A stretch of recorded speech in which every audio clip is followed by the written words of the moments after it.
County Board of Supervisors meeting, recorded August 16, 2022.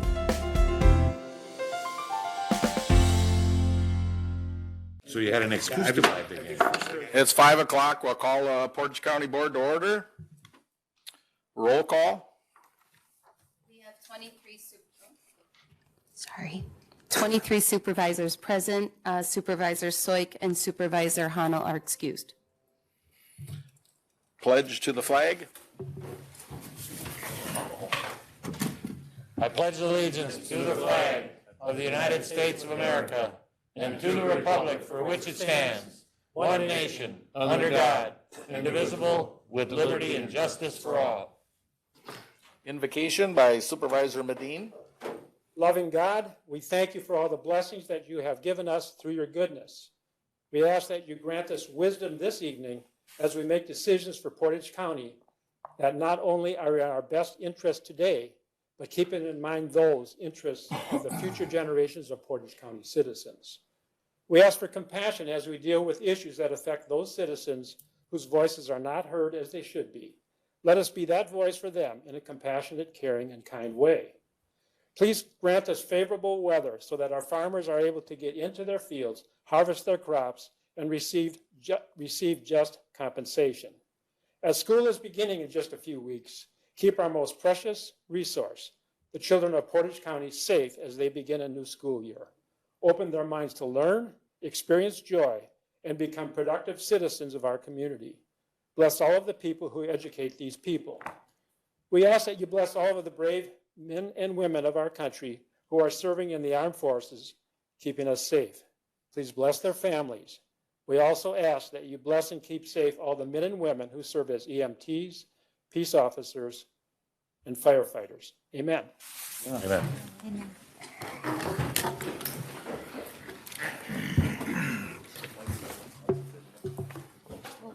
That reverberates at home. Approval of the minutes, July 19th, 2022. Take a motion. Motion by Supervisor Laddick, second by Supervisor Dubek. Discussion, corrections, or changes? All those in favor with aye? Aye. Opposed? Motion carries. Correspondence. At each of your locations, Wisconsin Counties Association provided a regional diversity, equity, and inclusion meeting information, so that should be available to you. I would just like to also, I'd like to ask everyone to join me in a round of applause in appreciation for all of our clerks and poll workers and volunteers that have helped us with this past election. Without them, we wouldn't be able to do what we did. So I'd like to show some appreciation. So.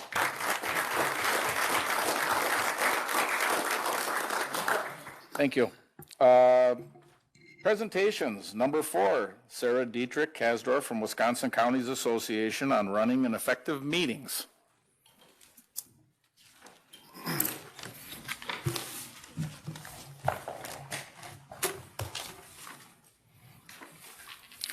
I told Sarah I feel like a kid taking a driver's test. She's going to be watching me all night tonight to see what I'm doing wrong. And I assured the chair that definitely would not happen. All right, let me see. Where am I? All right. Good evening, and thank you so much for the opportunity to speak to you today. I don't know how we're going to. Do you guys have a remote, or am I just going to tell you when to move the slide? All right, we'll do it that way. Okay. So I'm Sarah Dietrich Kasdorf. I'm the Director of Outreach and Member Engagement at the Wisconsin Counties Association. I've been with WCA for, in a couple of weeks, it'll be 31 years. I spent the first 30 or so years as a lobbyist for the association, working on a variety of issues. Last December, I decided I needed to do something different, something more fun, something that would get me out of the office in the Capitol and allow me to travel around the state. So I took on this new role, which is some of what I had done previously, and then a number of things that a couple of other former staff people did as well. So again, I'm happy to be here today. We're going to talk about running effective meetings. So let's start with the first slide.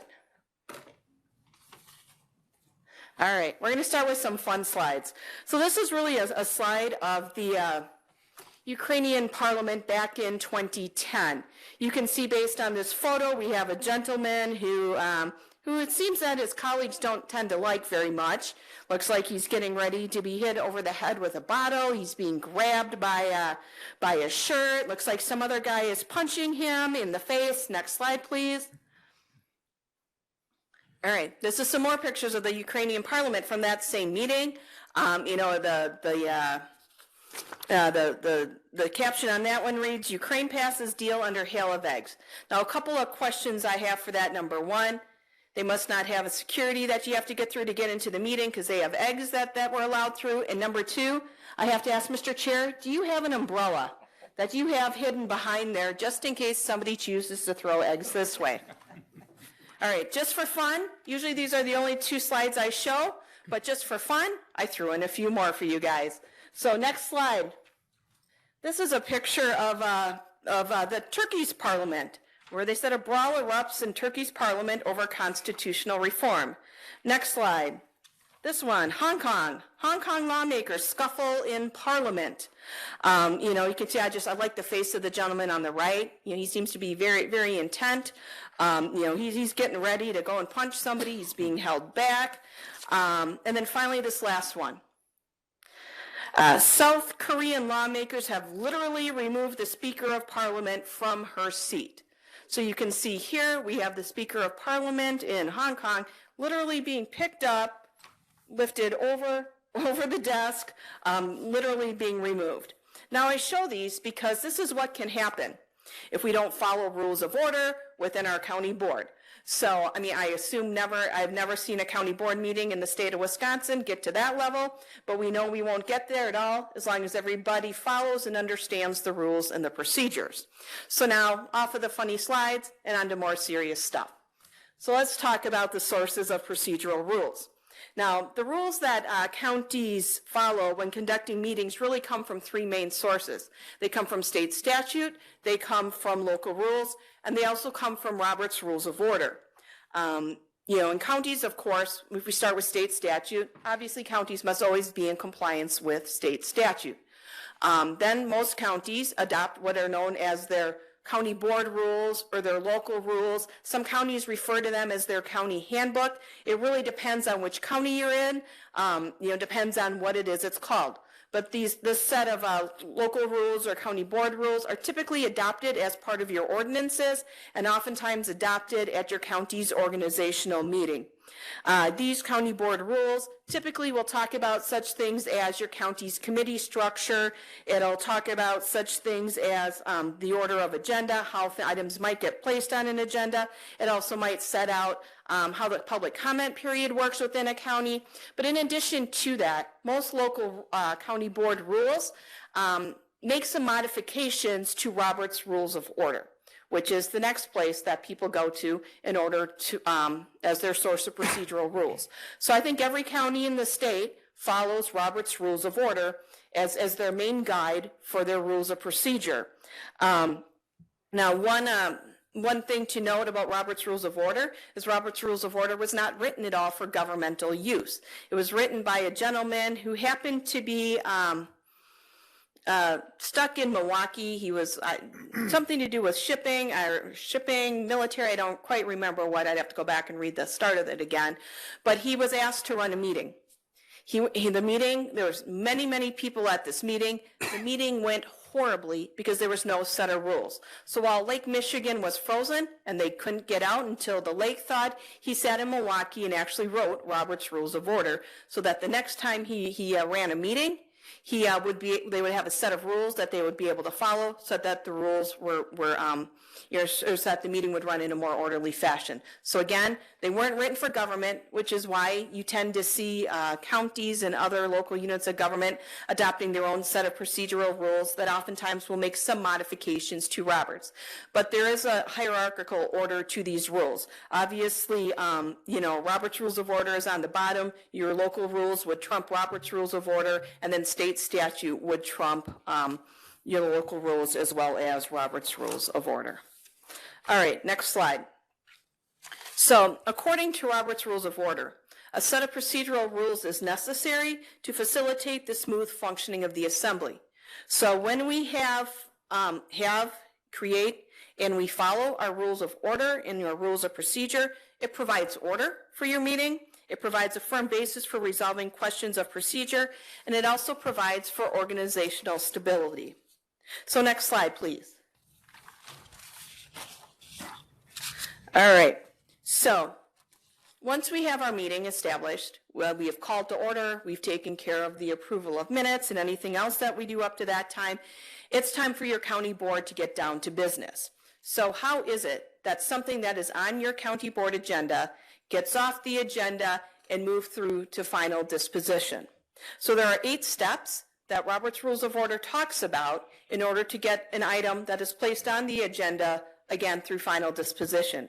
And those 8 steps are: someone must obtain the floor, someone must make a motion, somebody must second the motion, then the chair would restate the motion, then members would debate the topic, then the chair puts the item to a vote, then the members vote, and then the results are announced.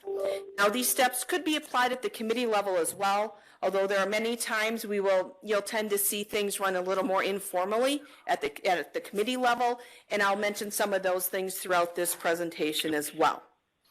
So the first step is obtaining the floor. Oops, I'm sorry, we need to change slides, sorry.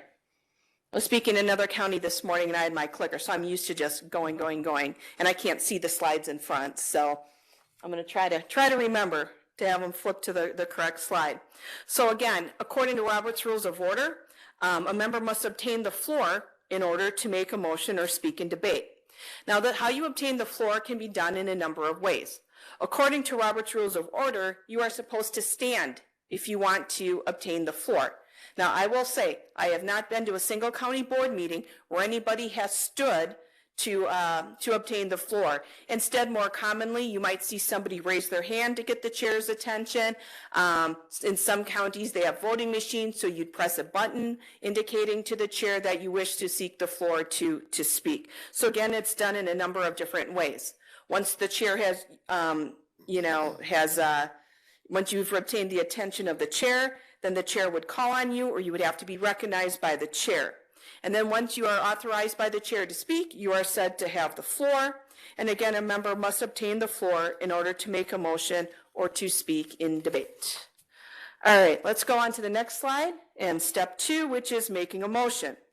Now, in order for business to be brought before the assembly, or in this case before the county board, a motion is necessary. Now, according to Robert's Rules of Order, a motion is a formal proposal by a member in a meeting that the group take a certain action. Now, the type of motion that brings action before the body is called the main motion. And probably the most common main motion would be to adopt an item. Now, according to Robert's Rules of Order, there should not be any debate until we have a motion on the floor, and only one main motion can come before the body at a particular time. All right, next slide. So let's talk about how it is we're going to make this motion. So to make a motion, a member would typically use the words, "I move that," and then clearly describe the proposal.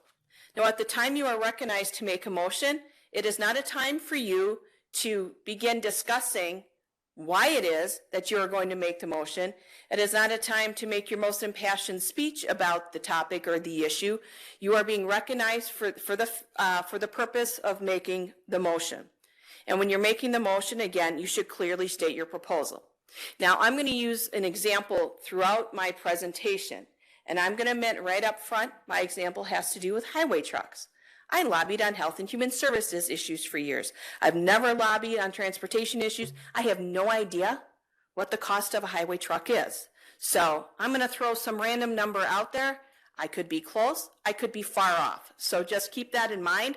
This is for illustrative purposes only. I'm not suggesting you're going to get a bargain or you're going to pay too much for a highway truck.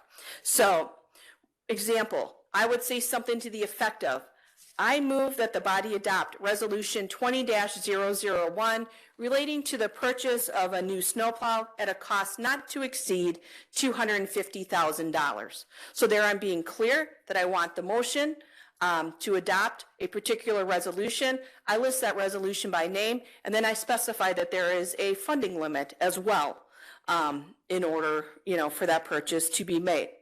Now, when making motions, we want to make sure that all motions that we make are in the positive and not in the negative. And the reason for that, I'd say, is twofold.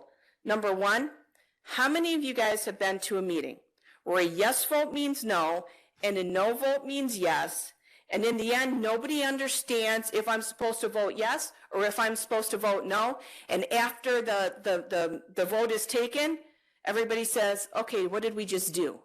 Are we doing this or are we not doing this? I don't know, right? Everyone's been to a meeting where that has happened. So we need to make sure that all of our motions are in the positive so that a yes means yes and a no means no.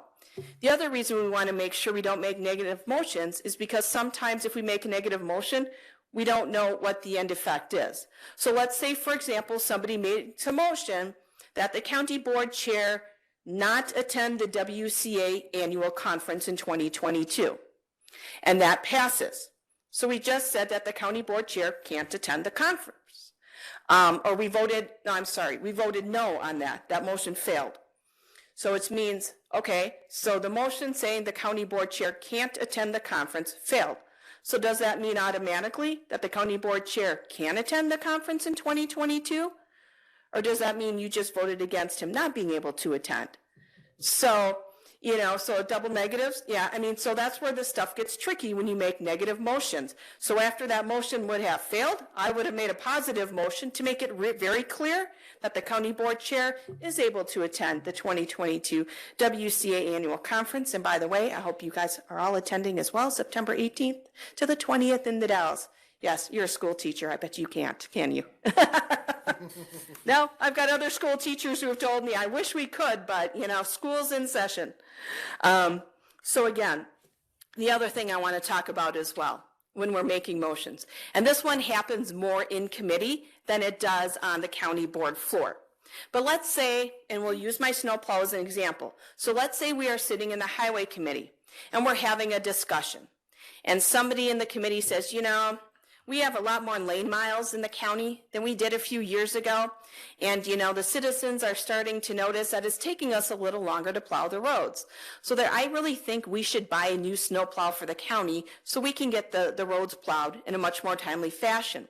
And somebody else on the committee says, yeah, I think that's a good idea. But you know what? Our county uses those orange snowplows, and I really hate those orange snowplows. I wish we would change to that yellow-green color. So you know what? I think that if we're going to buy a new snowplow, it should be yellow-green. And then somebody else says, yeah, but are you aware that the legislature passed a new law that says that, we can now put green lights in our vehicles so that they're easier to see? And then somebody says, oh, yeah, so moved, and somebody says second. And then you guys have a lovely debate, and somebody somebody takes a vote, and at the end somebody says, just what did we do? Are we buying the snowplow? What color is it going to be? Are we putting those green lights on it or are we not? A lot of people threw out ideas, but nobody really made a motion and clearly stated what it is the proposal is. So we want to make sure when we are stating motions that it is clear what we are doing. Couple of points on that too that I just want to make. Number one, it's okay to take a couple of minutes and write down what it is your motion is, and then you can hand that to the person who is taking the minutes, or you can hand it to the chair of the committee so that the chair can restate that particular motion so everybody knows what is being voted on. The second thing too, and when we talk about agendas and minutes and give that presentation, we talk about this as well, where we say it is okay for a minute taker, whether it's the county clerk, someone from the department, whoever is taking minutes within your committee meetings, to interrupt before a vote is taken, to interrupt really before you begin that debate, and to say, excuse me, Mr. Chair or Madam Chair, I'm really confused about what the motion is. Can we please restate the motion? So again, if you're in a position of taking minutes or if you're unclear, at any time, please stop, and it's okay to interrupt the meeting and ask for clarification as to what that motion was. Because again, all of a sudden at the end of the meeting, I'm taking the minutes. I don't know what we just voted on with regard to this snowplow. So again, it's really important that we make sure we don't use so moved, and again, that we clearly state what it is we wish to do. All right, next slide. Okay, the next step in this process is that the motion gets seconded, and each motion that is made must be seconded by another member of the body. The purpose and point of that is to show that at least 2 members of the body want that proposal to be considered. Now, when you second a motion, according to Robert's rules, it doesn't necessarily mean that you agree with the motion and are going to vote in favor of the motion. A seconding of the motion just merely implies that the seconder believes that the motion should come before the meeting, that it is worthy of debate. But it's not necessarily that you favor the motion. Sometimes people will second a motion, for example, because they want to see the motion fail. So there's different reasons why somebody might second a motion that they don't agree with. Sometimes it's for nefarious purposes. Sometimes it's just that they think the discussion, it's worthy that we have that discussion on the board floor. A second then is also needed to advance the issue forward. Now, in order to second the motion, according to Robert's Rules of Order, you don't need to be recognized by the chair in order to second the motion, but I suggest checking your county board rules just to make sure you don't have a board rule to the contrary. But typically, according to Robert's Rules of Order, when someone makes a motion, you would just shout out second, or I second the motion. And then the chair would recognize somebody who has seconded the motion. Now, there is sometimes an issue arises where debate happens, and after the fact, somebody realizes that the motion was not seconded. So then folks say, well, what happens if we don't have a second? Well, first of all, if somebody makes a motion and there is no second, before the debate begins, it is appropriate for the chair to say, okay, we have a motion on the floor. Does anyone choose to second the motion? If nobody chooses to second the motion, then that motion would die for a lack of a second. But sometimes there's an issue that comes before the board, and sometimes, again, as I stated, when you're making your motion, it's not really the time for you to speak to your motion. You get that opportunity later, but sometimes it happens in a meeting where somebody makes a motion, they say a few words about it, the next person who gets called on starts debating, and then the next person gets called on, speaks to the motion, and all of a sudden we go through the whole process, we get to the vote, and then after the vote is all taken, somebody says, well, wait a minute, point of order, Mr. Chair, we never had a second on that particular motion. Now, according to Robert's rules, after debate takes place and the motion is voted on, at that point, the lack of a second becomes immaterial. And the reason it is because obviously people entertained and participated in the debate. And what is the purpose of the second? To show that more than one person thinks that the issue is worthy of debate. So you can't go back after the vote has been taken and raise the point of order that something has not been seconded, because clearly the debate showed that the body thought it was worthy of a second and worthy of debate. All right, next slide. All right, let's chair restating the motion. So step 4 in the process is the chair states the question on the motion. In so doing, the chair would say something to the effect of, it has been moved and seconded that, and then the chair would clearly state what the proposal is that is going to be before the body. Now, this serves a couple of purposes. First, it helps the chair determine whether or not the motion is in order.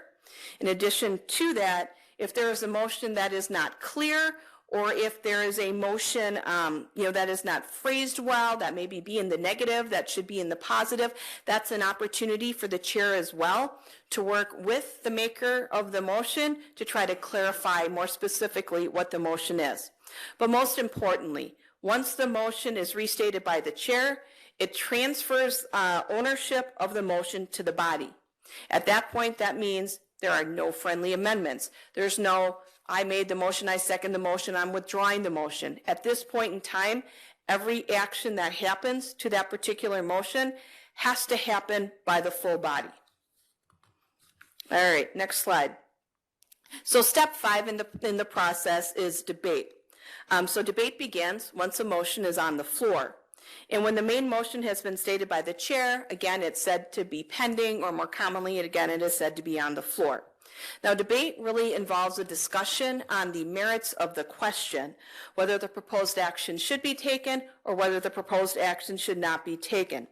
Now, typically, with regard to procedure and Robert's Rules of Order, suggests that the person who makes the motion should be called on first when it comes time for debate, which is why, the suggestion that you just make your motion and then you have the second, have it come before. There's no need to talk and to, support your motion, why it is you're making the motion, because you will have the opportunity in most instances to be the first one to speak during the debate. Now, Robert's Rules of Order also has a number of rules with regard to debate in terms of how many times you can speak. So, for example, according to Robert's Rules of Order, you can speak 2 times, 10 minutes each time. Now, most county boards don't follow that 2-time 10 minutes rule. They have something different in their county board rules. The reason for that, if you think about how many are on your county board, think about if each person got to speak for 20 minutes, every single time a motion was on the floor, how long would your county board meetings last? So most counties will change the time limits a bit. Some counties will say it's 2 times 5 minutes. Some counties do use the 2-time 10-minute rule. There's one county who in their rules I read, I believe they say the first time you can speak for 5 minutes, the second time 3 minutes, and then the third time 1 minute. So, in total, that's 9 minutes. That's less than even the first time you can speak under Robert's Rules of Order, but you do have 3 opportunities in which to speak. In addition to that, a person cannot speak for a second time if someone who has not yet spoken seeks the floor. So if you've already spoken, you're next up in the queue, but somebody who hasn't spoken indicates to the chair that they wish to speak, they do, according to Robert's Rules of Order, get to speak before you do, even though you may have had your hand raised prior to them. In addition to this, I know we see this oftentimes when we watch C-SPAN, where you see members of Congress, giving their speeches, and then they say, "I yield my time." Under Robert's Rules of Order, you cannot yield your time. So if I, for example, speak for 6 minutes the first time and I have an extra 4 minutes, I don't get to yield my time to another county board member, so they have 14 minutes to speak the next time they choose to speak. You can't do that. You can't yield your time to somebody else. In addition to that, if I only speak 6 minutes the first time, the second time I speak, I don't get to speak for 14 minutes the next time. I still only get to speak for 10 minutes. So you can't save your time. You can't yield your time. None of that is allowed under Robert's Rules of Order. All right, next slide. All right, so during debate, when we're speaking to a motion, we have to make sure that our marks are germane. And what we mean by germane is that they relate to the pending question. Now, again, during debate, the presiding officer, according to Robert's Rules of Order, must never interrupt because they know more than somebody else that is speaking on the issue. And I would say, yes, while Roberts talks about that specifically for the chair, I think that also holds true for other members of the board as well. You don't have the ability or opportunity to interrupt because what somebody may be saying could potentially be incorrect. In addition to that, if the presiding officer or the chair chooses to enter into the debate, the chair must relinquish the chair. That means handing the gavel over to somebody else. It also means oftentimes the chair should, come down, sit in with the rest of the board members. And I'm getting looks at this point. That always leads me to wonder. So then the chair, at that point, will then join the rest of the body, and the chair will then retake the chair once that issue has been disposed of. And the reason for that is because according to Robert's Rules of Order, the chair serves as an impartial member of the body. So the minute that the presiding officer speaks, they are said to lose their impartiality. The other thing, too, when we talk about speaking in debate, if the chair tends to know kind of what side of the issue somebody is on, it would make sense for the chair to call on, one person for, one person against. Because if we call on everybody who is against the issue first and for the issue last, what typically happens? What do you remember? The last things people tended to say. So in order to make debate fair, Robert suggests alternating between those who may be for an issue and those who may be against an issue. In addition, during debate, Roberts also talks about avoiding personalities, and under no circumstances should you question the motives of another member. And what we mean by that is, for example, let's say there is an issue that's coming up before the board. Let's say, you know, you're gonna buy that snowplow, and let's say my brother owns the snowplow company, right? You can't stand up on the board floor and say, Sarah, you only put that in. Sarah, no, we're not going to use first names. You know, supervisor from whatever district, you are, you only support this motion because your brother owns the company, and I bet you're going to get a cut from the profit on the sale of this snowplow. No, you cannot say those things on the county board floor. And not only is that improper and inappropriate, but it's also a violation of Robert's Rules of Order. All right, next slide. All right. Once we have when we have a main motion on the floor, at that point, amendments are in order. Now, only 2 amendments are allowed on the floor at the same time. Now, amendments can be used to do such things as to modify the wording, and within certain limits, sometimes you can modify the meaning of a main motion. When you are making the motion, very much similar to when you are making, or when you're proposing an amendment, same as when you're making a main motion, you should be very clear and specific about what it is you are amending. So, for example, you should state very specifically, are you adding words, and where are you adding words? Are you deleting words from a particular motion? You know, are you striking out whole words, whole sentences? Are you striking out paragraphs, adding paragraphs, all of that? You can do all of those things, but you need to be very clear and concise about what it is that you are going to do as part of your amendments. Again, secondary amendments are allowed, but those secondary amendments cannot be amendment. And again, amendments have to be germane, meaning they have to relate to that. So for example, if we have a motion on the floor to purchase a snowplow, we also should not have, you know, amend that to include the purchase of 5 new patrol cars for the sheriff's office. Okay, that would probably not be germane to the purchase of a snowplow. In addition to that, I just want to talk about the settled rule for a minute. And the sheriff's probably sitting there going, yeah, we want 5. We will take 5 cars. Sure, we will. 7. Okay, 7. So I just want to talk a little bit about the settled rule. What that means is if you offer an amendment and it fails, that issue is done. Meaning you can't come back and try again with language that is substantially similar and would have the same effect as the amendment or as the motion that failed. So, you know, it's obviously the outcome isn't going to change, and Robert's Rules talks about not wasting the time of the members of the body by trying to continuously ask the body the same question over and over again. All right, next slide. Again, during debate, only one main motion can be pending at any time, but there are other classes of motions that take precedence over the main motion, and those are your subsidiary motions, your privileged motions, and your incidental motions. So at this point in time, I'm just going to refer you to this chart that I put on each of your desks. What this does, it's a little bit of a cheat sheet to tell you when a particular motion may be in order and when it is not in order. So I'm not going to spend a lot of time going over this today. If you have more specific questions, please feel free to give us a call. But the way the card works, if we're looking at the, at the side that talks about subsidiary motions and privileged motions. So let's say number 1, the main motion. We have a main motion on the floor. Any motion that is numbered higher than number 1 would be a proper motion at the time that a main motion is on the floor. And that's how the rest of this card works as well.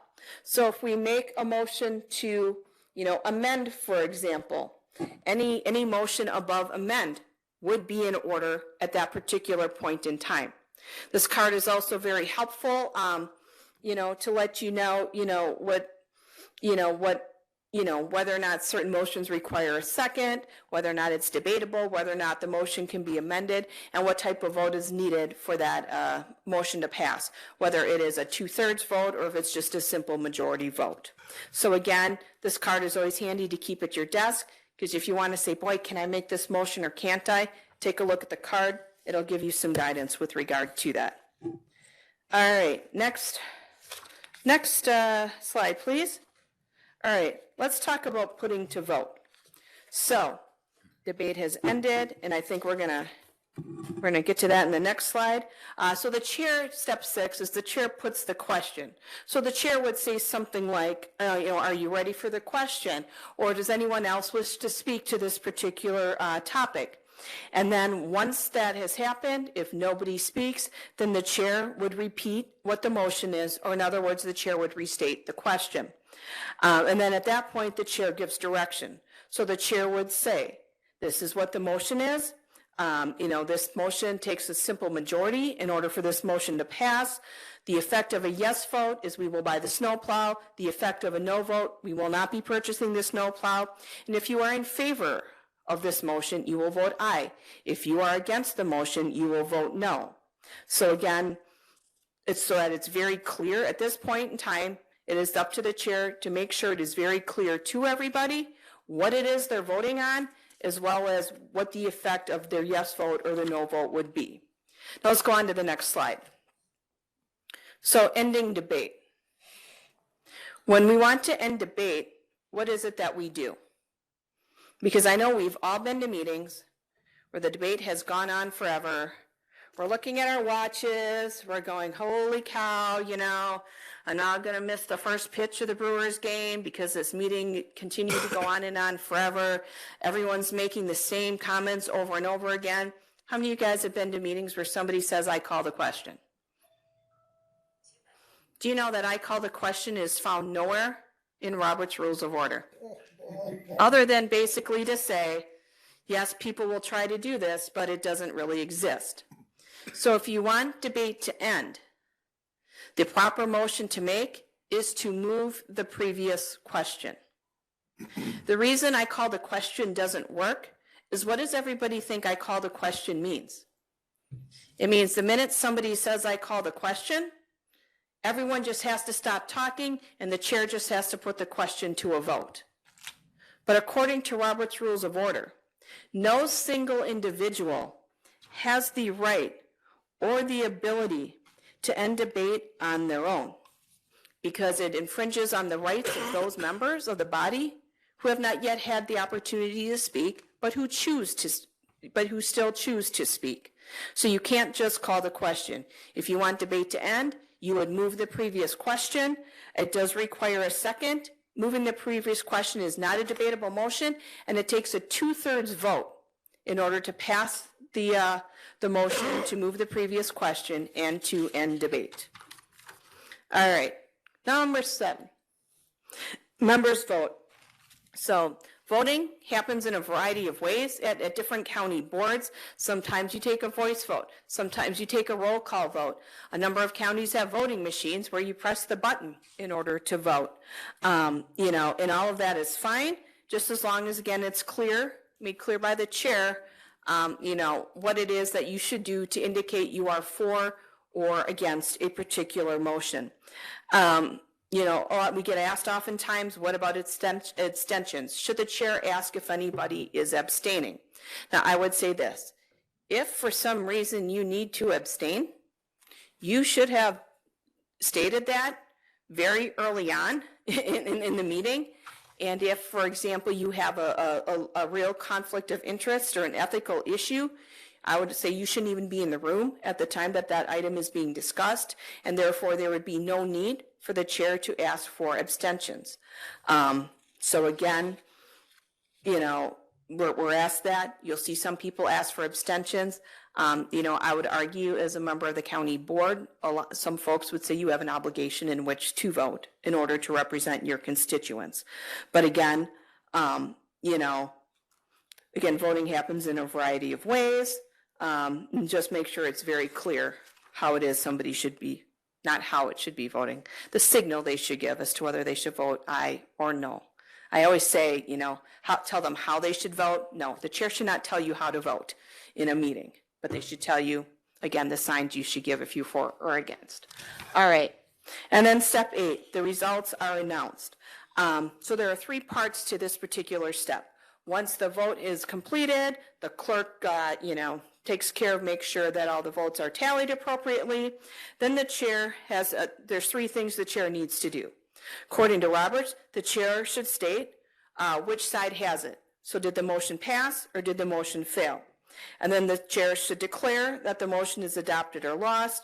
And then the chair should also indicate the number of votes on each side and then indicate the effect of the vote if needed or appropriate.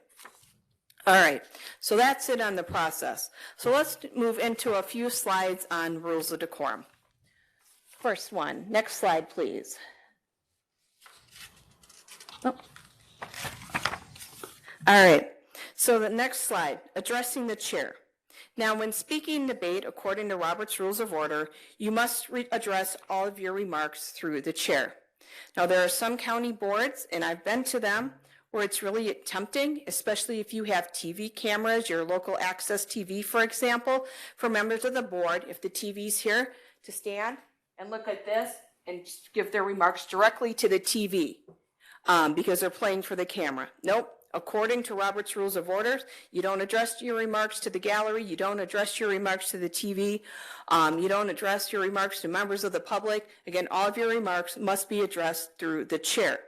Now, if your room is set up like this, I know sometimes it is awkward. If you're sitting in the front row and you feel like you're speaking to everybody with, to the most people who are sitting behind you. But again, according to Robert's Rules of Order, you would continue to face the front because all of your remarks need to be addressed to the chair.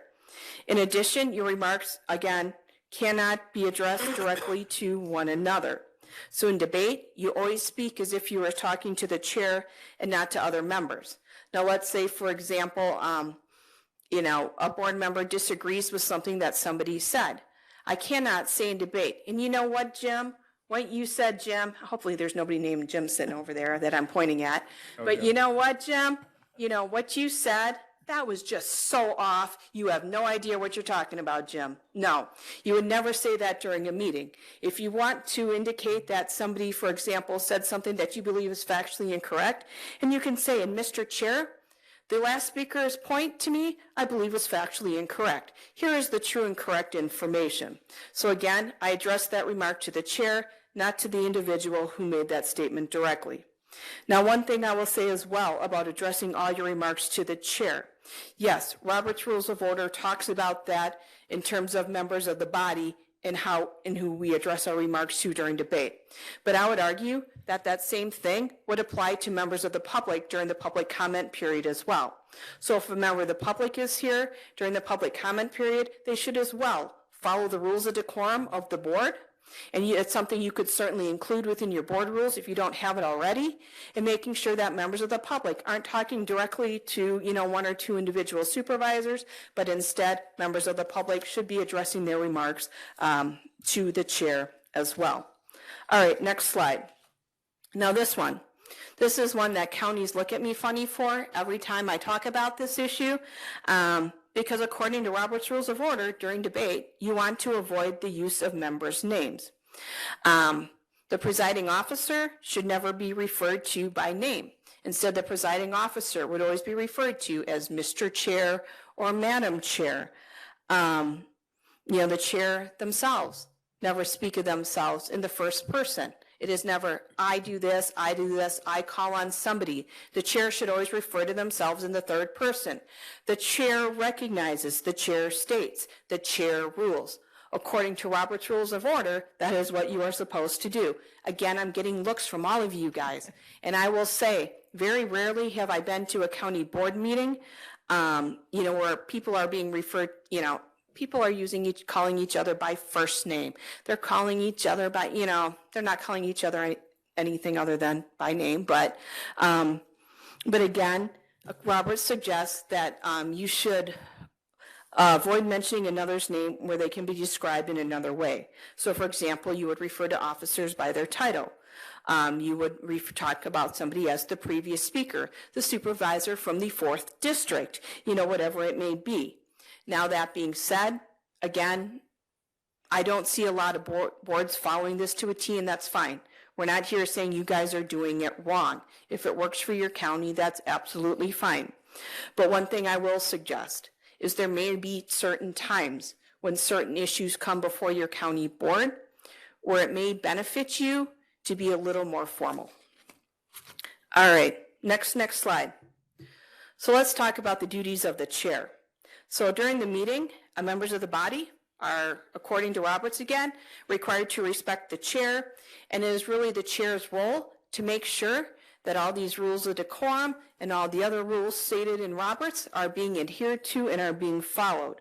And I will say, board meetings tend to run a lot more smoothly if the chair adheres to the rules as stated in Robert's rules as well as your county board rules.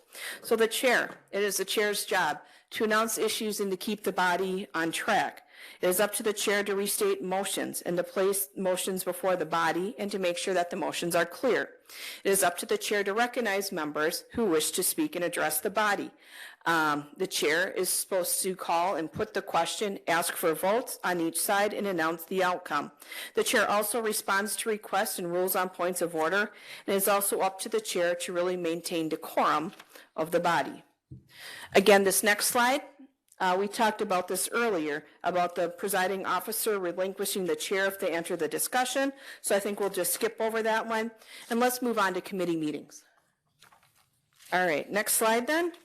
So let's talk about now when we just went through our 8-step process, what we talked about was the general rule included in Roberts that you should have a motion on the floor first before you begin discussion. But what typically happens in a committee meeting? Sometimes it is up to the committee to learn about an issue, to ask questions to understand an issue, and then it is up to the committee to make a recommendation to the full board. So sometimes it is hard in a committee to have a motion before any debate is taken or before any discussion happens when you're not exactly certain what it is you want to do, because as a committee, you're still learning about the issue. So in committee, according to Roberts, it is acceptable to have discussion first and then have a motion after that. All right, next slide. Okay. Also in committee, things tend to happen a little more informally. Roberts talks about raising your hand instead of standing to be recognized at a committee, although again, as we talked about earlier, nobody in a county board in the state of Wisconsin is standing to be recognized. They also talk about members can remain seated during debate and discussion. Informal discussion is permitted before a motion is pending.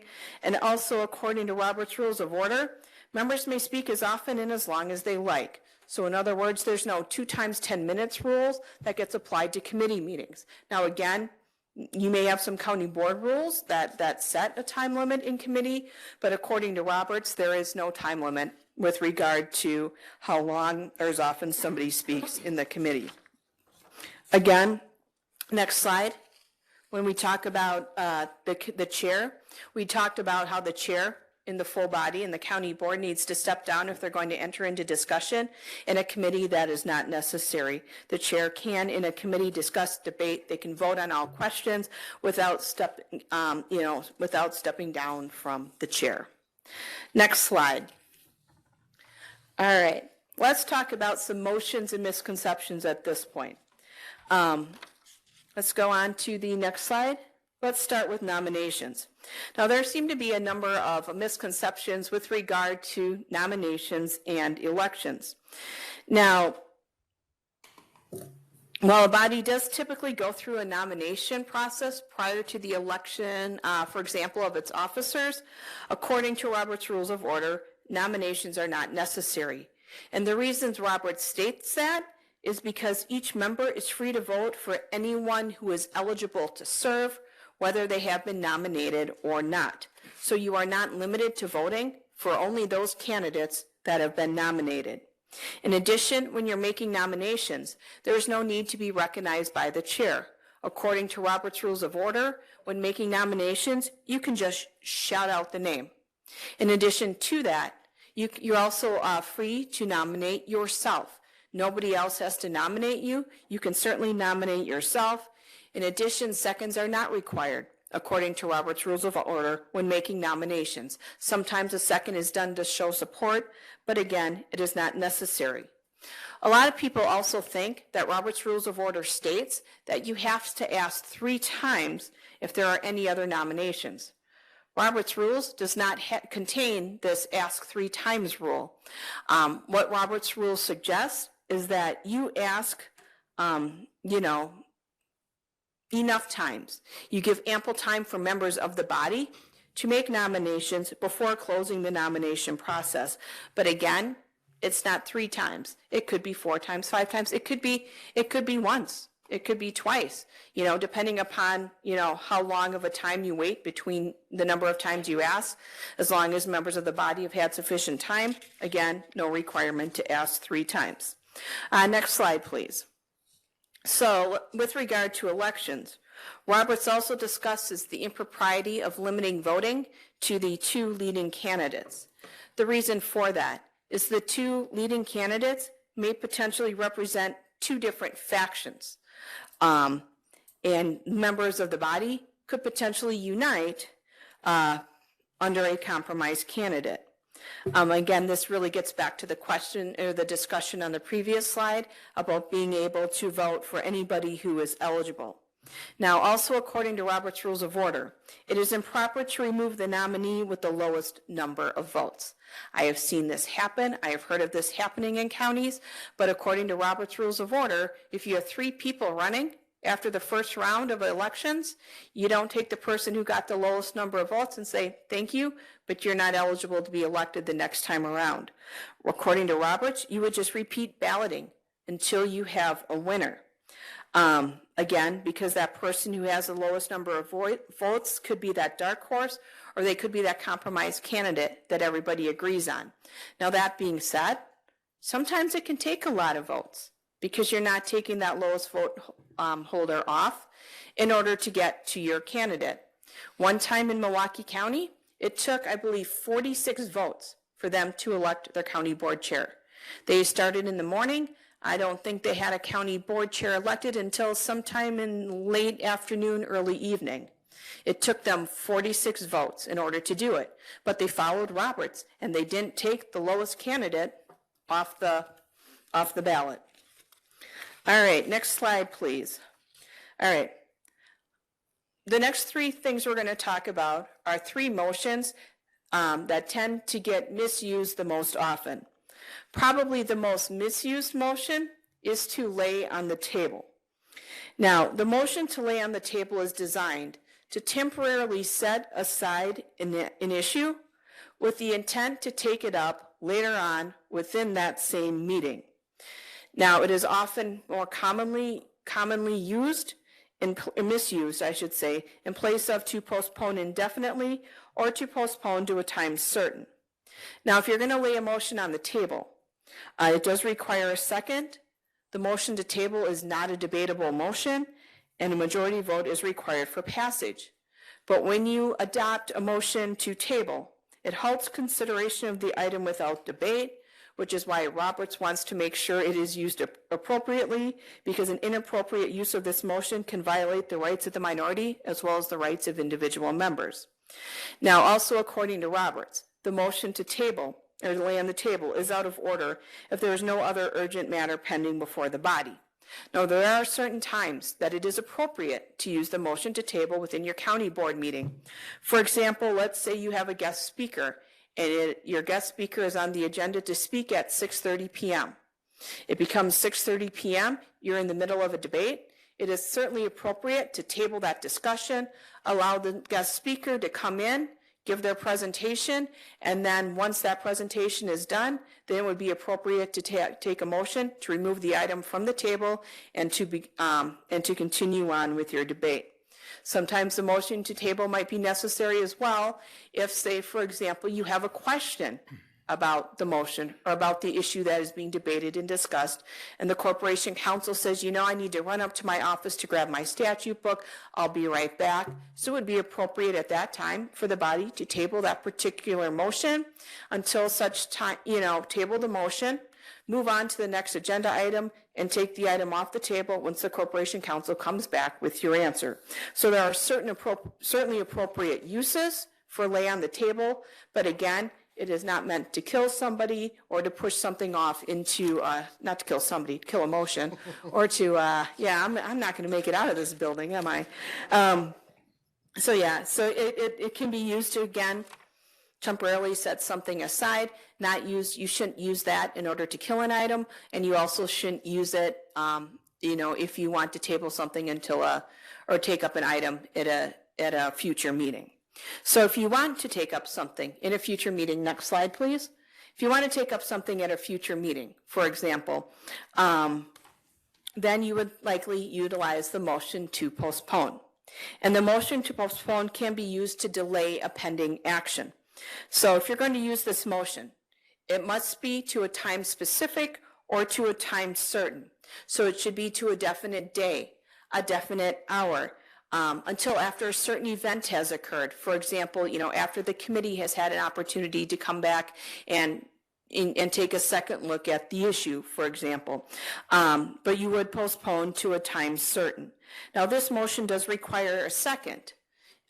Where this motion differs from tabling is that the motion to postpone to a time certain, or even, that motion is debatable and it can be amended, and it does require a majority vote. But a motion to just postpone something is out of order. If somebody makes a motion to just postpone, then it is up to the chair to ask further questions and make further inquiry about until which time are you seeking to postpone this particular motion. Again, we must make sure that we're always clarifying the member's intent with regard to postponing something.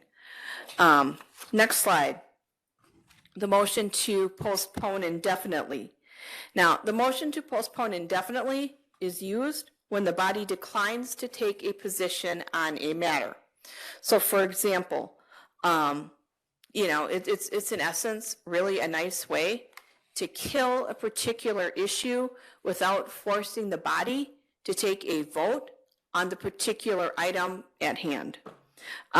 So this motion again requires a second. It's debatable. It cannot be amended, and it does require a majority vote to pass.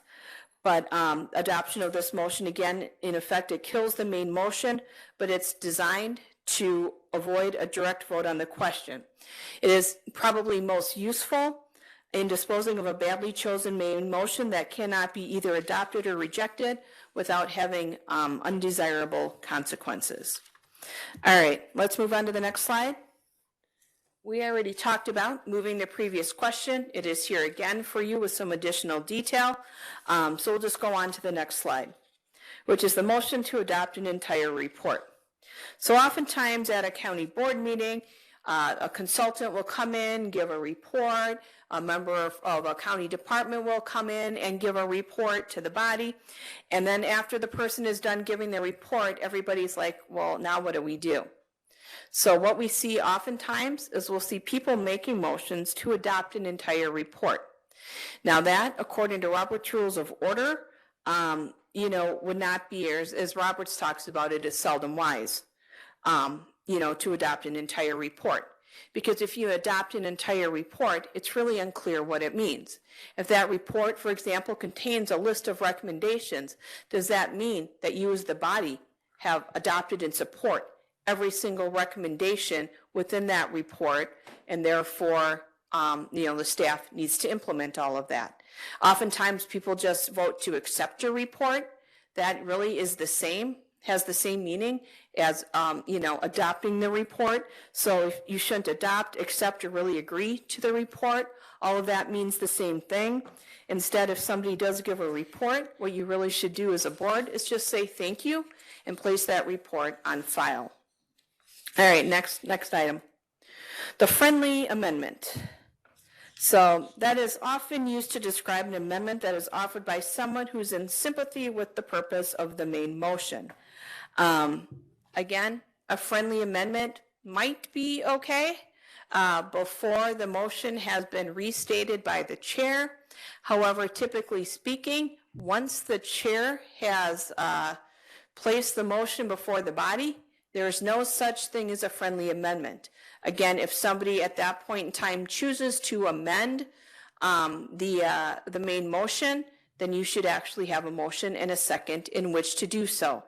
Now, if this amendment that is friendly, it is clear that there is absolutely no opposition to it, it makes a lot of sense, whatever the case may be, the chair could certainly ask for unanimous consent as well to add that amendment to the motion. But again, typically speaking, friendly amendments aren't really in play once that motion has been made, seconded, and restated by the chair. All right, last couple of slides here. Point of order.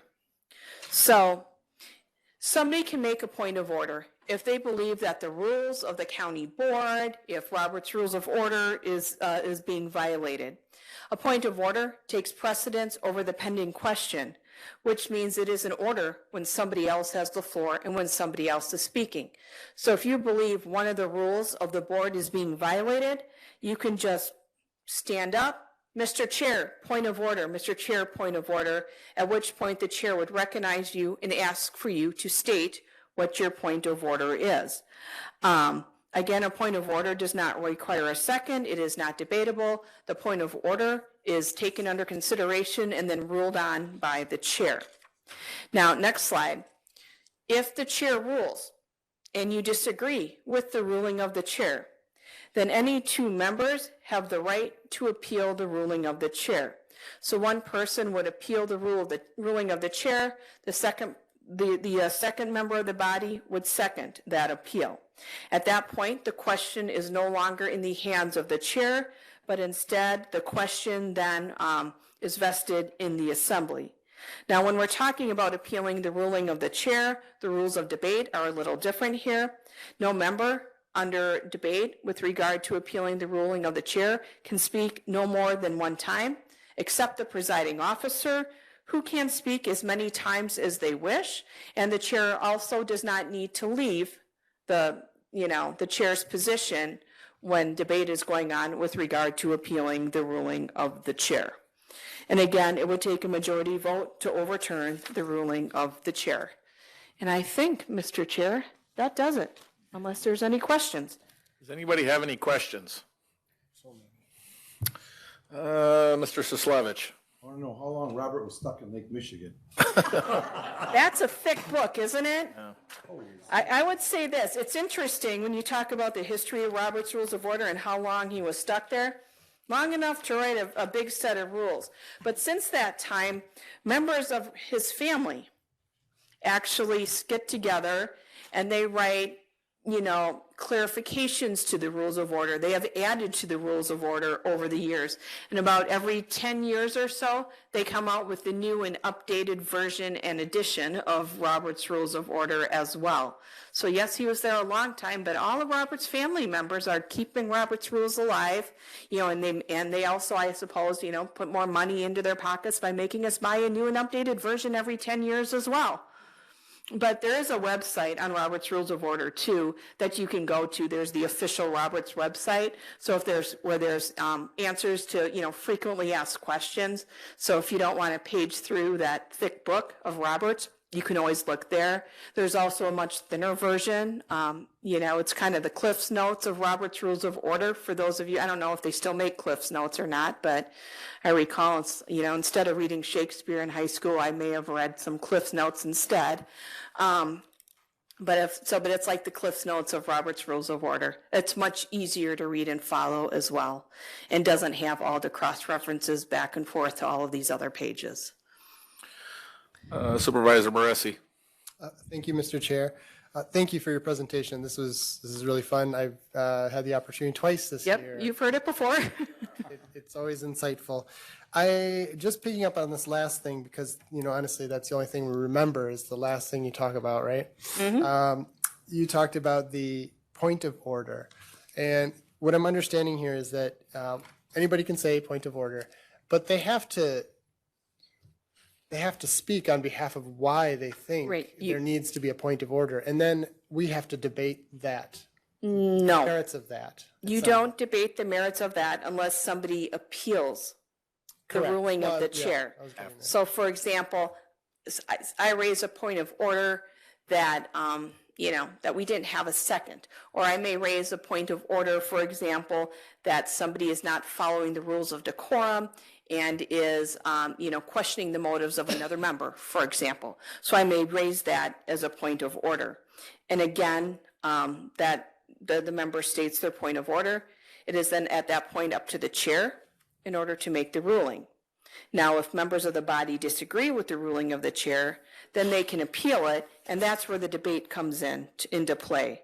But again, the rules of debate on appealing the ruling of the chair are different than the rules of debate that you would follow in your regular course of business. I'm sure you're probably seeing that in most county boards, somebody just says point of order and then everything stops and then we get right back to the question. So that's what I'm Right. trying to clarify. And again, some of it is, sometimes just by the mere fact, and again, what works for, counties works for counties. So, for example, if somebody raises a point of order and it's really clear why they're raising the point of order and the person who that is directed to understands that maybe they've misstepped, you may not have to go through the whole process of the, it may self-correct just by the fact that somebody makes the point of order, at which point you don't necessarily have to go through the formal process of the chair making that ruling. Again, it really depends on what works for your board. But if someone is going to raise a point of order, they should state very clearly what they are finding objection to. Can members of the gallery say point of order? No. Okay. No. Members of the gallery, members of the public, and again, if we were to talk about the open meetings law, for example, members of the public have a right to attend your meetings and to observe your meetings. But members of the public do not have the right to participate in the meetings. There's not even a statutory right to the public comment period. Counties all do it, but there's not a statutory right to that. So again, they can observe and they can, and they can attend. They can also videotape as long as they're not being disruptive. But, that's what, according to the open meetings law, members of the public are allowed to do. So members of the public should not be shouting anything out during the meeting. And if they continue to do that throughout the meeting, it would be appropriate at such time to ask the sergeant at arms to ask that person leave. One more thing, Mr. Chair, just about the Robert's Rules of Order book. I remember Clerk Simonis, when I first got on the board, she said, hey, if you'd like a copy of this book, you can have it. Are we still doing that? We can look into that. It's the small ones. We can look and see if we have some more, or we can get some more copies for anybody who would like one. Thank you, Sarah. So, Supervisor Splinter. Thank you again. You've heard it too. I'm a second timer, so, but what is your just general recommendation for, I mean, a lot of times we get the second on the motions and that works really smooth on a night where there's not a contentious item on the meeting, but a lot of times when there is a contentious item within the community that we have to vote on, we may have 100 people lined up out here and 50 of them want to talk, or we get to a committee meeting and we get 50, 60 people that want to talk. How do you control that kind of an animal to where it stays without going crazy, and people start raising their hands right and left? Yeah, and if you're talking about members of the public speaking, I would have to say that you're probably not going to like my answer, because I can't give you a real direct answer on that, because there's nothing in statute or in Robert's Rules of Order that really talks about the public comment period, which is why we suggest in your county board rules, you have very clear direction with regard to how that public comment period is going to take place. Most counties have the public comment period at the start of their meetings. I understand in this county that is not the case. Most counties in their board rules will limit the amount of time that this individual can speak. They will also specify in the rules whether or not members of the public can speak to any item that affects the county, or whether or not they can only speak to items that are on the agenda. Some counties also limit the public comment period to, say, 30 minutes, which I think it's hard, because how do you choose which 6 members of the public get to speak for 5 minutes each, or, which 10 get to speak for 3 minutes each, whatever it is. But whatever it is your county chooses to do with regard to the public comment period, I suggest you just make sure you adopt it as part of your ordinances and your county board rules. And then it's very clear not only to the board members and to the chair who has to enforce that rule, but also to the members of the public as well, that these are the rules that you need to follow.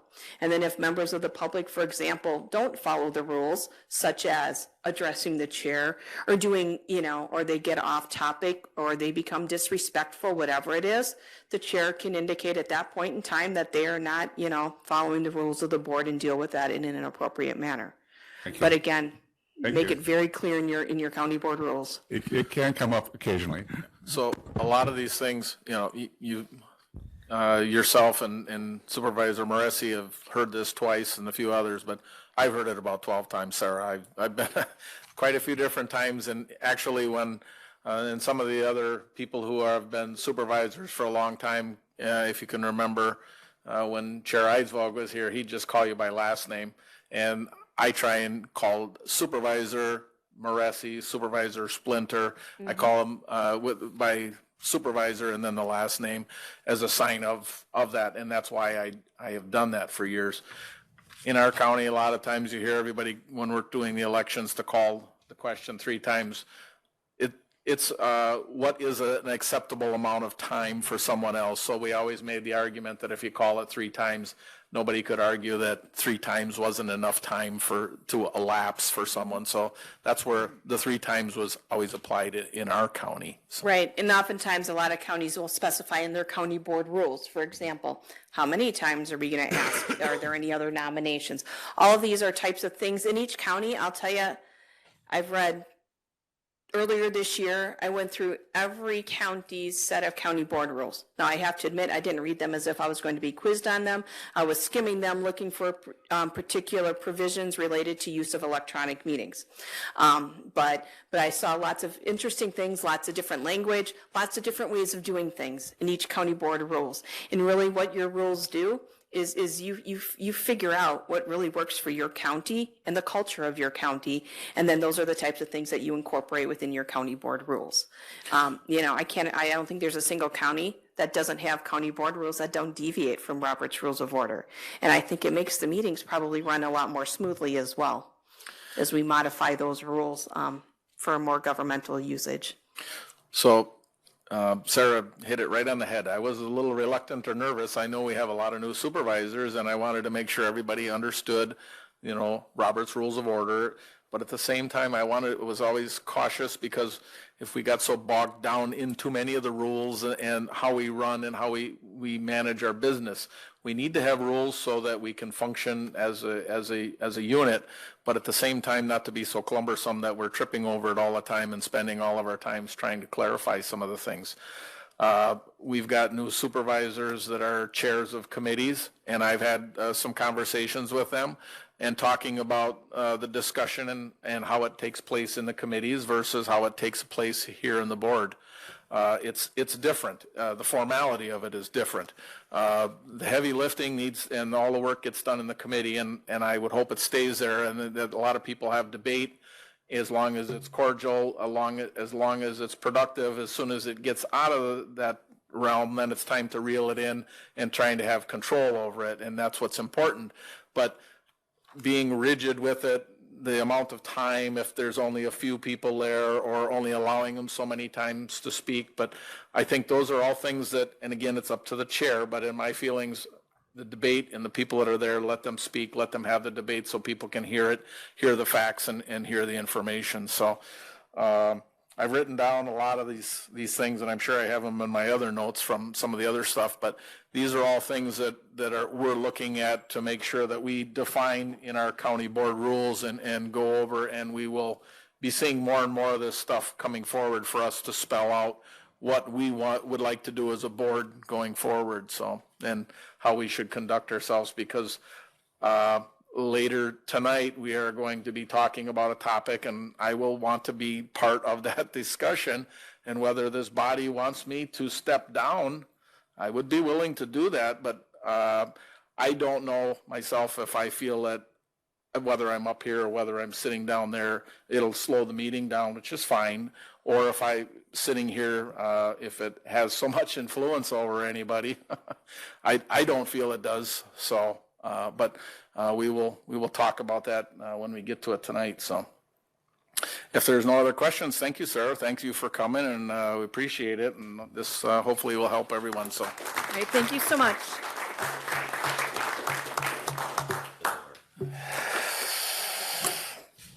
number 5, Supervisor Don Jankowski, County Building Project Update.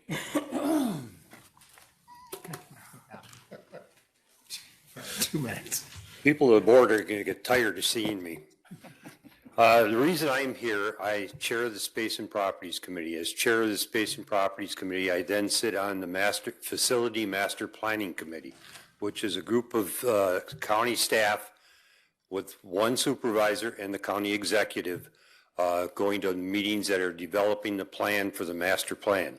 And what we are intending to do is to keep you people, the board members, advised of where we're at and where we're going, so that when it comes down to time to make a decision, you have the facts in front of you. So our plans are to meet with you at least every board meeting. If you are looking for more detail, the Space and Properties Committee meets on the first Tuesday of the month in rooms 1 and 2 at 3:30. If you can't make it physically, we also are doing it virtual, so you can take a chance to see what's going on and what we're talking about. So please feel free to do that. Also, if you have questions, don't be afraid to call me, call staff, or call the county executive. We'll be glad to meet with you and help you through the questions that you might have so that you understand where we're at. What's been happening? Well, back in 2018, the county board hired an architect. That architect developed part of a plan which was the space needs for county operations. That was in place, then COVID hit, and everything went slowed way down. We picked it up again. We recently had a meeting with our owner's rep, who is Tegra, and there are 2 representatives from Tegra that are on the video today. If you need, they may have questions or comments. Nate Pearson and Mike Van Cleve are there to help if there are any questions. They are our owner's rep. We also have a construction manager, which is Findorf. The architects are BWBR and Dewberry. Those individuals are covering the actual design of the buildings, using the space information to determine what kind of block courts fit into, what kind of block LEC fits into, and where do the government service buildings fit into. We recently did that update. They looked at many of the things. How has COVID changed the space needs, if any? Has it brought anything? Every department had a chance to talk about their needs.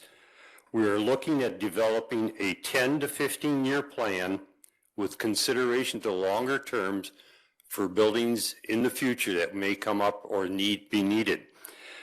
Specifically down the road, HHS is busting at the seams. The Ruth Guilford building has no more room. And this is basically where most of the mandated programs are operated out of, and things get stretched out and we have no space. So somewhere down the road, we may have to bring HHS into the campus setting. That'll also be looked at in somewhat of a little detail, not in full detail, but somewhat. Once all the department's space needs are determined, we will see where that takes us with a plan. Next, we have looked at the current buildings, studied, they have been evaluated. How would remodeling affect these buildings? Could they fit into the could new plans fit into the current structure? How would they be affected by recent code updates, the fire codes, the ADA codes? And what can we or should we do with these structures in the future? So that will be becoming a part of the discussion as we go forward. The study will now look at all the square footage needs and determine what needs to be done first. We may have to phase this project. We are looking at different sites. One site is downtown, which is northwest of the current annex building. We call it the 1039 Ellis Street building, would be part of that site to build a new facility on. This will help determine, will that facility fit in that site? We've got a couple of restrictions there that we need to accomplish and work around. What are the potential costs for the building at that site? That will be part of what will be determined. We are also evaluating the requirements for a non-downtown site. We have no specific site at this time. So if somebody says we're considering this site, we are not. We're considering acreage. Just looking at how the 10, 15, 30-year master facility plan fits into all this. We will evaluate the potentials for what we would call a non-downtown site. There would be pros and cons put together as to what happens if we build down here, what happens if we build in a green site. Both pros and cons, so that will help us make the determination how it fits in. The Master Committee is hoping to present to the full county board later in the month of October. I spoke with the county board chair today. We will be doing this as a committee of the whole, a separate meeting other than the county board meeting.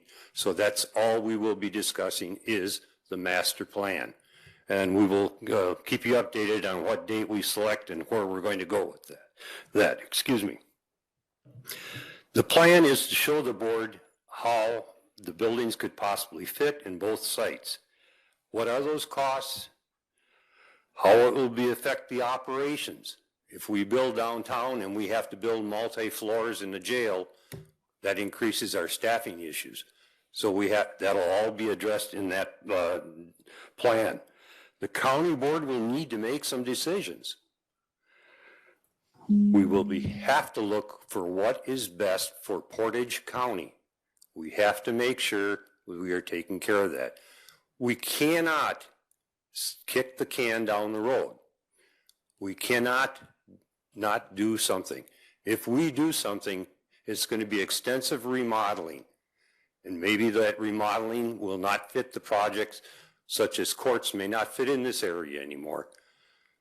So we don't know. That's what the plan is to do. So we're looking at a very aggressive schedule in the next month and a half so that we can come to you at the end of October with the two sites, what are the costs, and what are the potentials.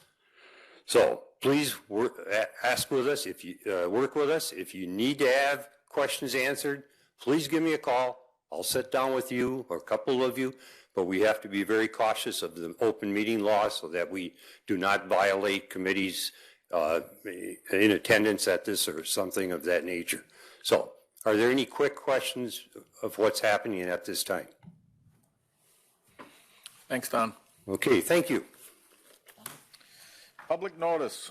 Members of the public who wish to address the county board on specific agenda items must register their requests at this time, with such comments subject to reasonable control of county board chair as set forth in Robert's Rules of Order. Anybody from the public wish to speak tonight? Thank you.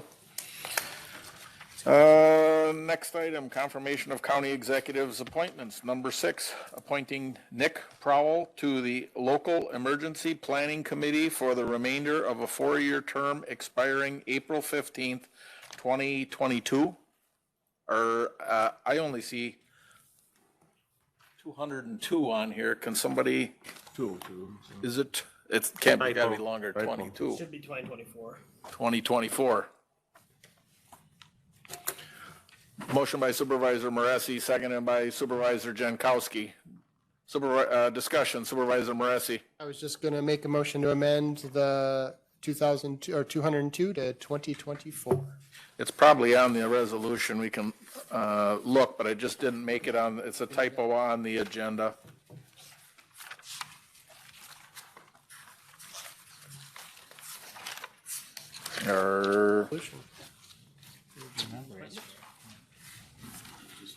That is just an appointment. Yeah, it's just an appointment, so It's Scrivener's error, maybe. I would look at that as Scrivener error as well, so as long as we know, so. We have a motion and a second. If there's no other discussion, all those in favor with aye? Aye. Opposed? Motion carries. Number 7, Town of Amherst Comprehensive Plan amending the Portage County zoning ordinance, map amendment, is that Eagle? Eagle property. This is resolution number 32-2022-2024 submitted by the Planning and Zoning Committee. This resolution approves the comprehensive plan amendment and Portage County zoning ordinance map amendment for the Eagle property in the town of Amherst. Motion by Supervisor Barry Jakowski, seconded by Supervisor Rakowski. Discussion. Supervisor Moresi. Thank you, Mr. Chair. And I, had this not be the individuals, that I know these individuals and I know how they have the ability to landscape and make sure that there's not going to be any erosion at this site, I would be much more hesitant to vote for this. This site in particular, I've been at that property. It's an incredibly sensitive area. It's a riparian area where land meets river, and there's a massive slope on the side of the hill there and a very steep grade. Members of the community have voiced quite a bit of disapproval to approving this. And I just wonder, at like what point, if we vote to approve this, are we just going to keep on approving these kind of measures in sensitive areas along riverbanks, around waterfront property? I just question whether or not this is a slippery slope, no pun intended, in approving property rights over what's ecologically responsible. I don't know if any staff is here to explain kind of the process or not, but. I'm looking through here to see what the town's can someone tell me what the town's recommendation was on this, or if they? I believe it was approved at all levels after considerable debate. And like I said, the individuals who are purchasing this property actually own landscaping businesses, and this is what they know how to make sure this is done right. But if this was in the hands of the wrong individual, you could have a pretty bad situation on the banks of the Tomorrow River.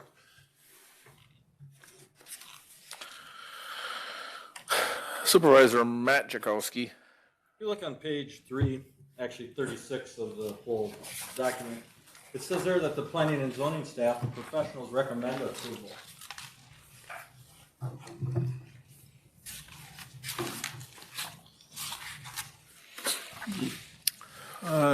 Supervisor Barry Jakowski. Mr. Chair, I would also ask Supervisor Moresi where he thought his idea of someone who was capable of making sure that there wasn't erosion or any other situation detrimental to the property goes on versus someone else that buys it. I wonder where his judgment comes into play.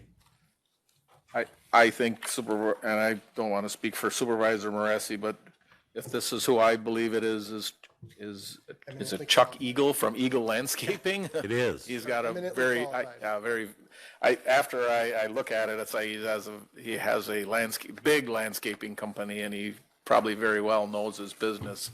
So I would think it was because of his employment and his business that he owns. So any other discussion? Supervisor Weaver. There's an email in our packet from a citizen by the name of Chris Wolding, who looks like it was sent to Planning and Zoning on July 15th, and expressing some concerns about a dwelling being constructed. And I guess I just like to understand if those concerns were addressed, and if there's no longer a concern, or if it was resolved. Tim?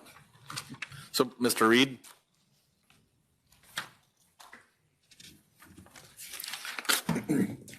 So I believe what's before you is the actual comprehensive plan amendment in the zone change that is going to allow the building. When they actually come through and do the permits for the structures there, we can take a look at the soil erosion control and put any conditions on it that are necessary, that they meet the standards that are required, and address some of the concerns that you have. I'll just. Supervisor Roki. Thank you. I guess one clarification because I don't know. So the DNR did redefine this as,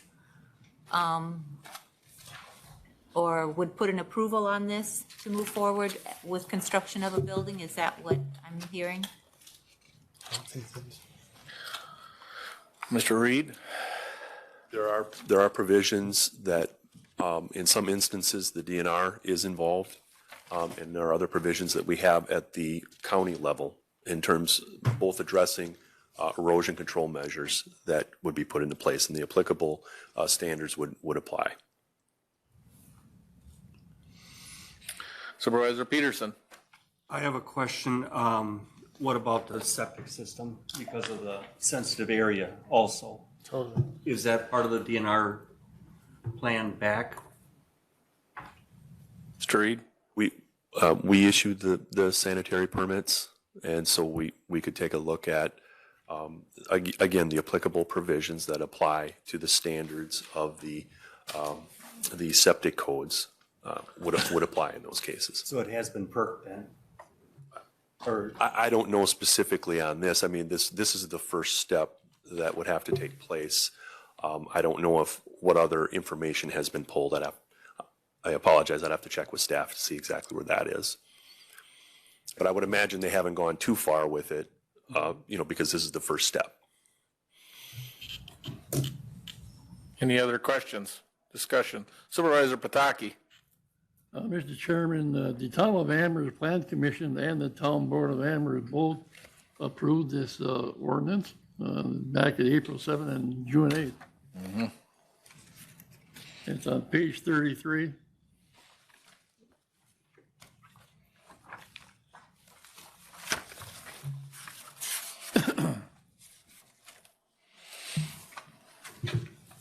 Yep. Any other discussion? We have a motion and a second. All those in favor with aye? Aye. Opposed? Motion carries. Number 8, Town of Sharon Comprehensive Plan Amendment and Portage County Zoning Ordinance Map Amendment, Ostrowski Property LLC.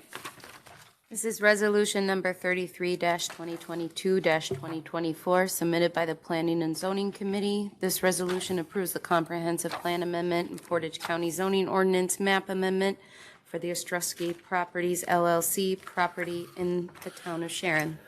Motion by Supervisor Dodge, seconded by Supervisor Rakowski. Discussion. If there's no discussion, all those in favor with aye? Aye. Aye. Opposed?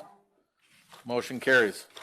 Number 9, Town of Linwood Comprehensive Plan Amendment and Portage County Zoning Map Amendment, Consolidated Water Power Company Property. This is resolution number 34-2022-2024, submitted by the Planning and Zoning Committee. This resolution approves the comprehensive plan amendment and Portage County zoning ordinance map amendment for the Consolidated Water Power Company property in the town of Linwood. Motion by Supervisor Barry Jakowski. I'll take a second. Seconded by Supervisor Splinter. Discussion. Supervisor Moresi. Thank you. I apologize for being long-winded tonight. This one I'm particularly concerned about. This is for a proposed bit mining operation, basically opposite the village of Whiting, just opposite the river at the dam there. And the reason they put bit mining operations close to substations is because of their incredibly high amount of power that they draw in electricity. This one, they're placing it in a good place because it is using hydroelectricity, which is considered renewable. So it does lower their prices and the impact that they make. However, with rise of energy prices and with, the consumption of electricity kind of going through the roof lately, putting a bit mining operation there, Bitcoin mining operation there is questionable whether or not we should be zoning to do this in our community. Currently, Bitcoin mining operations, and I hope people understand what Bitcoin mining is. It's basically, data mining and using algorithms to generate money and income that's kind of just pulled out of the thin air. I don't know if I'm doing justice saying exactly that. Maybe there's somebody here who knows more, but I do know about their energy consumption. I also know that they're incredibly loud. They're very, very, very loud. Basically, it's a pole structure, or sometimes they use storage containers stacked upon one another, and they fill them full of computers and fans and air conditioning, hence the great amount of energy that they use and consumption they use. And they have been equated to like a dental drill in your mouth, but it would be within your community. Now, I realize that this is kind of on the Linwood side of the river, and it's surrounded by forest, but directly across from them on the west side is the old former mill site, which is going to have slated number of developments going in there, residential areas. So my concern is that we're going to have a huge amount of energy consumption, and then we're going to have a lot of noise pollution that could resonate throughout our community. I just wonder if this is the kind of standard that we want to put in place. They are targeting substations all along the Wisconsin River, so this could be the new hot topic for us to consider. I don't know if staff has any opinions on this. I know it's just a zoning thing and not necessarily how we run, how businesses should be, which ones we should grant, allowed to be in the community or not. But it is a big concern of mine, and it is a big concern of a number of communities throughout the United States. One in Niagara Falls, they converted a old coal fire plant to a Bitcoin mining operation, and the entire community is regretting their decision to allow it to happen, because now they just have this annoying buzz in their community, and it's kind of this inescapable drone of buzzing with low end frequency, which travels at great distances, and it leaves people feeling agitated and frazzled. So I don't know if anybody's had that kind of experience before with a flickering light or a buzzing light in their office. This is something that affects not just your office, but an entire community. Also on a sensitive riparian area, they're literally putting industrial sites, right on the edge of the river again. So Putting what? it's there, we're rezoning this from, I think it's L3 agriculture to industrial, and it is on the banks of the Wisconsin River. Obviously, there's not going to be any kind of, petroleum pollution or things like that going on, but I think we all know what industrial sites along rivers gets us, and how we're trying to avoid that now in the future. Existing zoning is Zone A4 General Ag. Future land use designation is L3 Limited Ag and Mixed Use. Thank you. Supervisor Medine. I had a number of calls from residents of the district that I represent. I represent the district in the city that's adjacent to this. They tried to explain to me some of the difficulties with this along the river, where people are using the river. I don't understand it, but I got enough calls that I plan to defer to their judgment in my vote tonight. Has anybody seen one of these in operation? Anybody? Not in person. I've only seen like video footage of, someone with a cell phone outside of the building, and you hear nothing but buzzing. But basically, it's pole buildings in storage containers or storage containers stacked on top of each other, which serve as a resonant chamber, like a giant drum. And then when these motors are running, they're vibrating. They have to have fans running through the building at all times because the amount of heat they produce. So these little buildings are just little energy suckers. It's estimated they waste 100 terabytes of energy worldwide, and that's just the wasted energy. That's not including what they actually use for their project.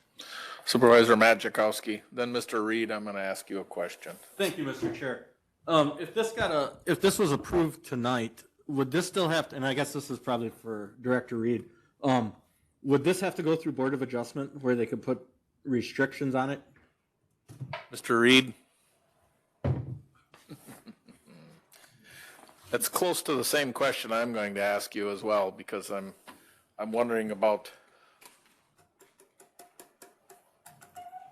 Yes, that is correct. It's August 30th, I believe, is the date. And So- also the gentleman here too, if you have more specific questions, okay. if you'd like to So ask, yeah. I'm part of the Village of Plover Planning and Zoning, and when something doesn't fit, because I'm sure this isn't listed under our zoning classifications because of its technology being so new, so there's usually something that they call a conditional use. Is this similar to a conditional use then as well, so that there can be limits put on it, or if something is a nuisance?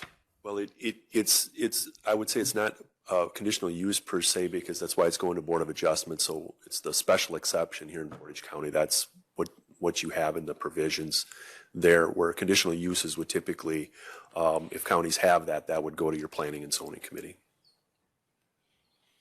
Okay. Supervisor Laddick. Thank you, Mr. Chair. I've also gotten calls on this item, and I never hardly get calls in my district. And I didn't have a lot of time to look into it, but reading through the packet, we only got 3 little 8x20 buildings. It doesn't add a lot to our real estate valuation. And to me, it seems like a waste of good energy. I think what you think about Bitcoin, but I think it's a sham anyway. So I'm certainly not in favor of this. Supervisor Barry Jakowski. Mr. Chair, listening to the conversations this evening, maybe the best thing to do would be, and I can't speak for the rest of the Planning and Zoning Committee, but maybe the best thing would be to refer it back to committee. There seems to be some valid interest and questions to it. I think maybe none of us sitting here this evening understand it completely, and maybe would be the best thing if the chair would, and the public maybe get a chance, and we can educate ourselves maybe more. I would appreciate a motion to send it back to committee. I would so move that, Mr. Chair. Motion by Supervisor Barry Jakowski, seconded by Supervisor Moresi.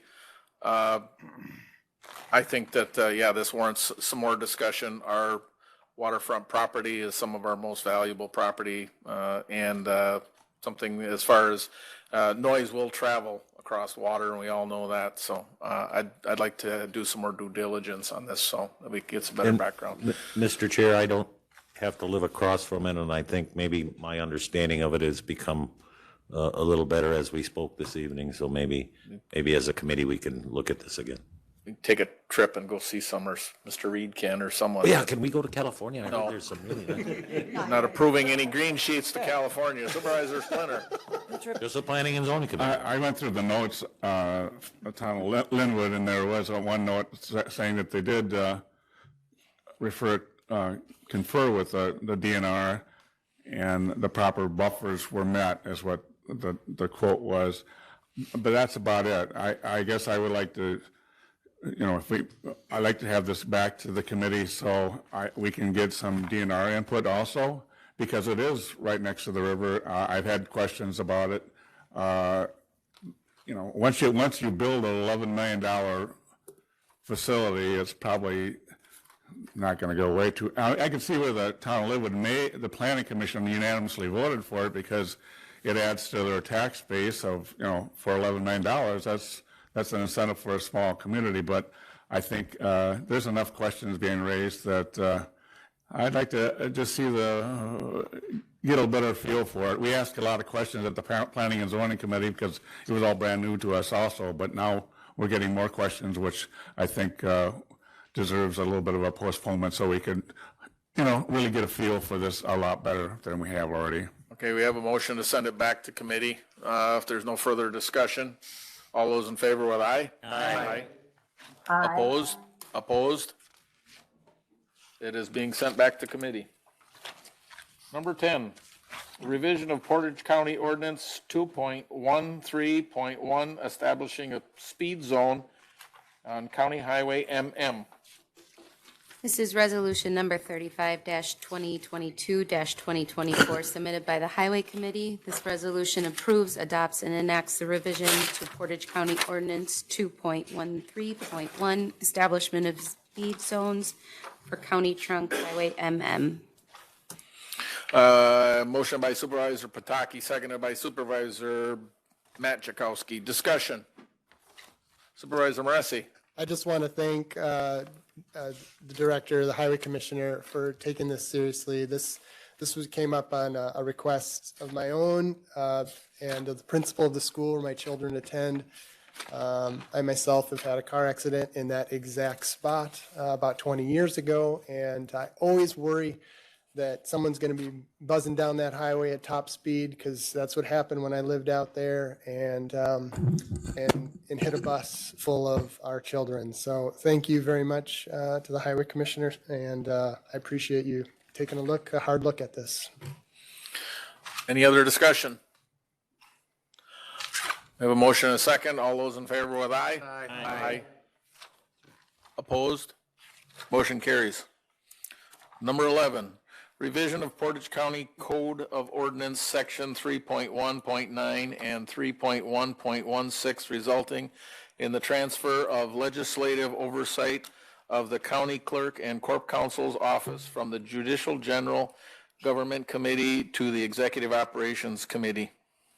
This is resolution number 36-2022-2024 submitted by the Executive Operations Committee. This resolution authorizes and adopts the Portage County Code of Ordinance Sections 3.1.9 entitling Executive Operations Committee and 3.1.16 entitled Judicial General Government Committee, resulting in the transfer of legislative oversight for the County Clerk and the Corporation Counsel offices from the Judicial General Government Committee to the Executive Operations Committee. Motion by Supervisor Laddick, seconded by Supervisor Barry Jakowski. Discussion. Well, Vinnie, Supervisor Moresi. If no one else will, I'm going to give a stab at it and make you all really sick of my voice. So a little history on this. Timeline was early 2022. I was on executive operations last term, and I was on judicial general government. And there was a proposal to dissolve judicial general government, absorb into executive ops. And executive ops committee talked about it. We thought that there should be more eyes on these departments more than less, and rather than less. So it stalled out. Well, since I was on Judicial General, I took it to that committee for us to discuss it, whether we thought we should be dissolved. And the Judicial General at that time said the same thing. We just agreed that maybe we don't need as many meetings. Now, and I think it was July, Chair Haga proposed a resolution to Judicial General just to this resolution right here to bring over Corp Counsel and the clerk. That committee voted no 4-1. Then Exec Ops had a swing at it, and they did vote unanimously to transfer authority over, and now we're here today. My opinion on this is that Executive Ops doesn't have oversight over any other department in the county currently. They are a catch-all for all the different issues that come up. You know, we'll talk about anything. Anything we don't know where to put, what committee it goes to. That's what Executive Ops would do. My concern here is that we're losing some checks and balances. And while I agree with the efficiency argument, I do not want to waste staff's time. I do not want to make anybody go to any additional meetings than they have to. I do feel like having a check and balance of two committees looking at these departments a little bit more thoroughly is an important role that we have as elected officials. And there are options of perhaps you don't have to send, the clerk to executive ops to do the minutes. You could send a staff person. There are other options. I just worry that what we're doing here is we're inadvertently consolidating power into one committee. When I was on executive ops, we voted to put the ethics committee underneath the executive operations committee. And that was a vote that I voted affirmatively for, because I thought about that efficiency argument. And I thought, yeah, that sounds good. But looking at it now, I don't think it's a good idea to put that authority into one committee. Is there going to be an abuse of power? Probably not. If we get a newly elected board in here and we get some unsavory characters, sure, there could be. So that's why I'm just saying, let's keep these things separate. Let's keep a little bit more check and balance on things, just to have more eyes on things, especially when we're talking about these two departments in particular. Yeah, that's really all I have to say. Thank you. Oh, boy. Now you lit a fire, Vinny. Supervisor Bob Gifford. Yeah, thanks for recognizing me, Mr. Chair. I listened in on the Judicial Committee meeting in which these nay votes were made.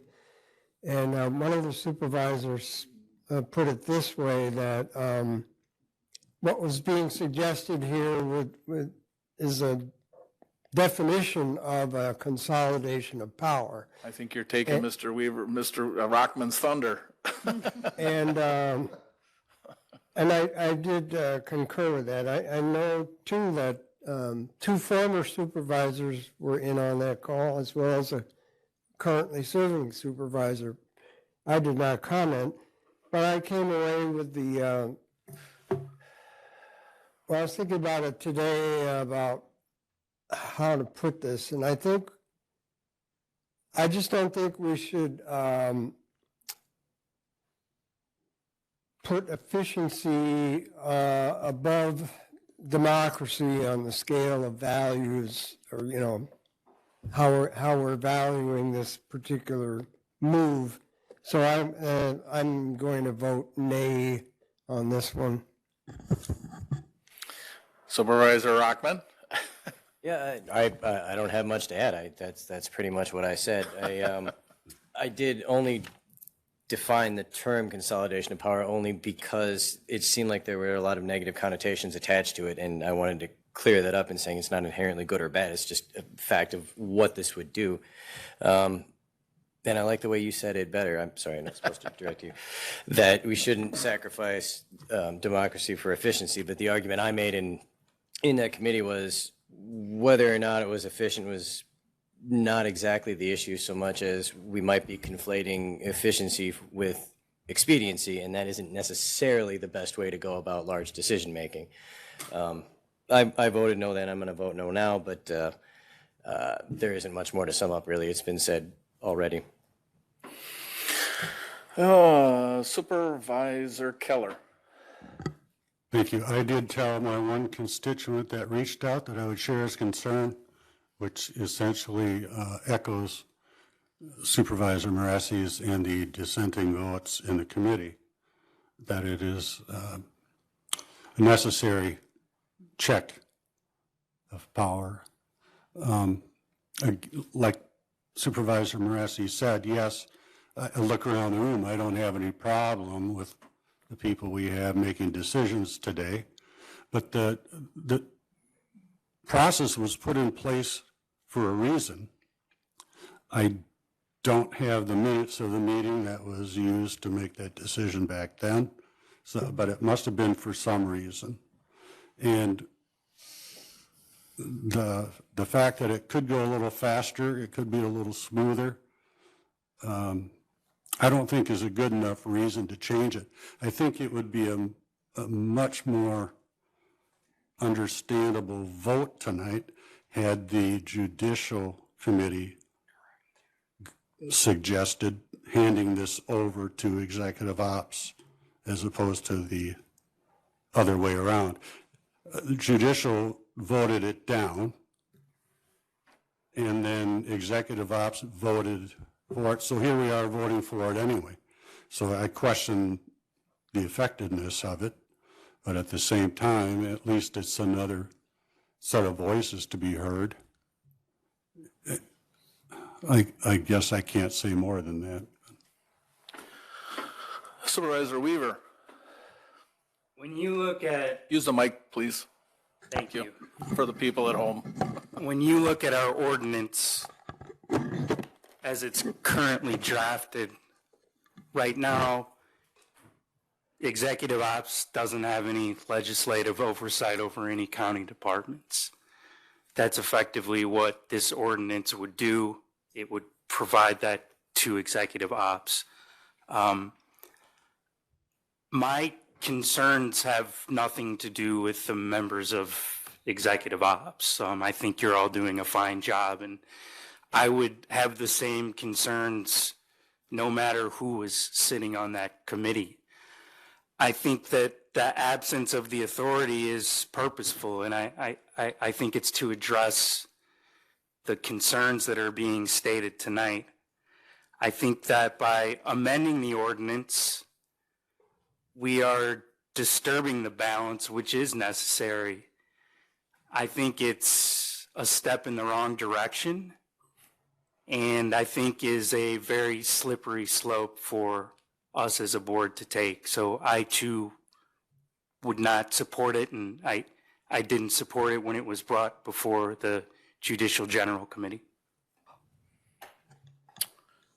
Anybody else?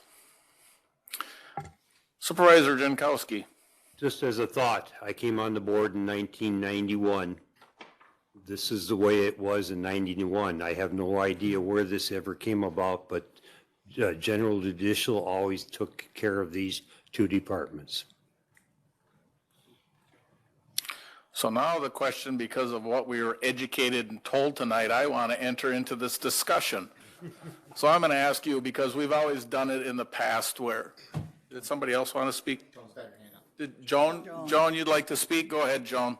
Yeah, I'm having trouble with my muting and unmuting here tonight, but and again, I've not a sense of distrust of anybody, but I like the idea that when we're looking at the ethics, complaint procedure, the code of conduct, that first it goes to corporate, it goes to a department first.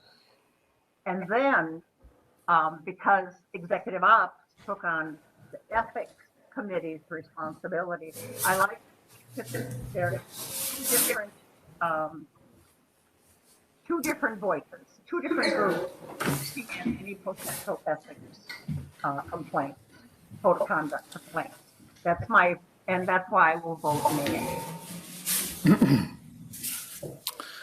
So now we're back to the question that is before us because of what we have been trained tonight. I have it listed as something to be in front of this body in the future to decide whether we wish to have the chair step down during debate, or if you will let them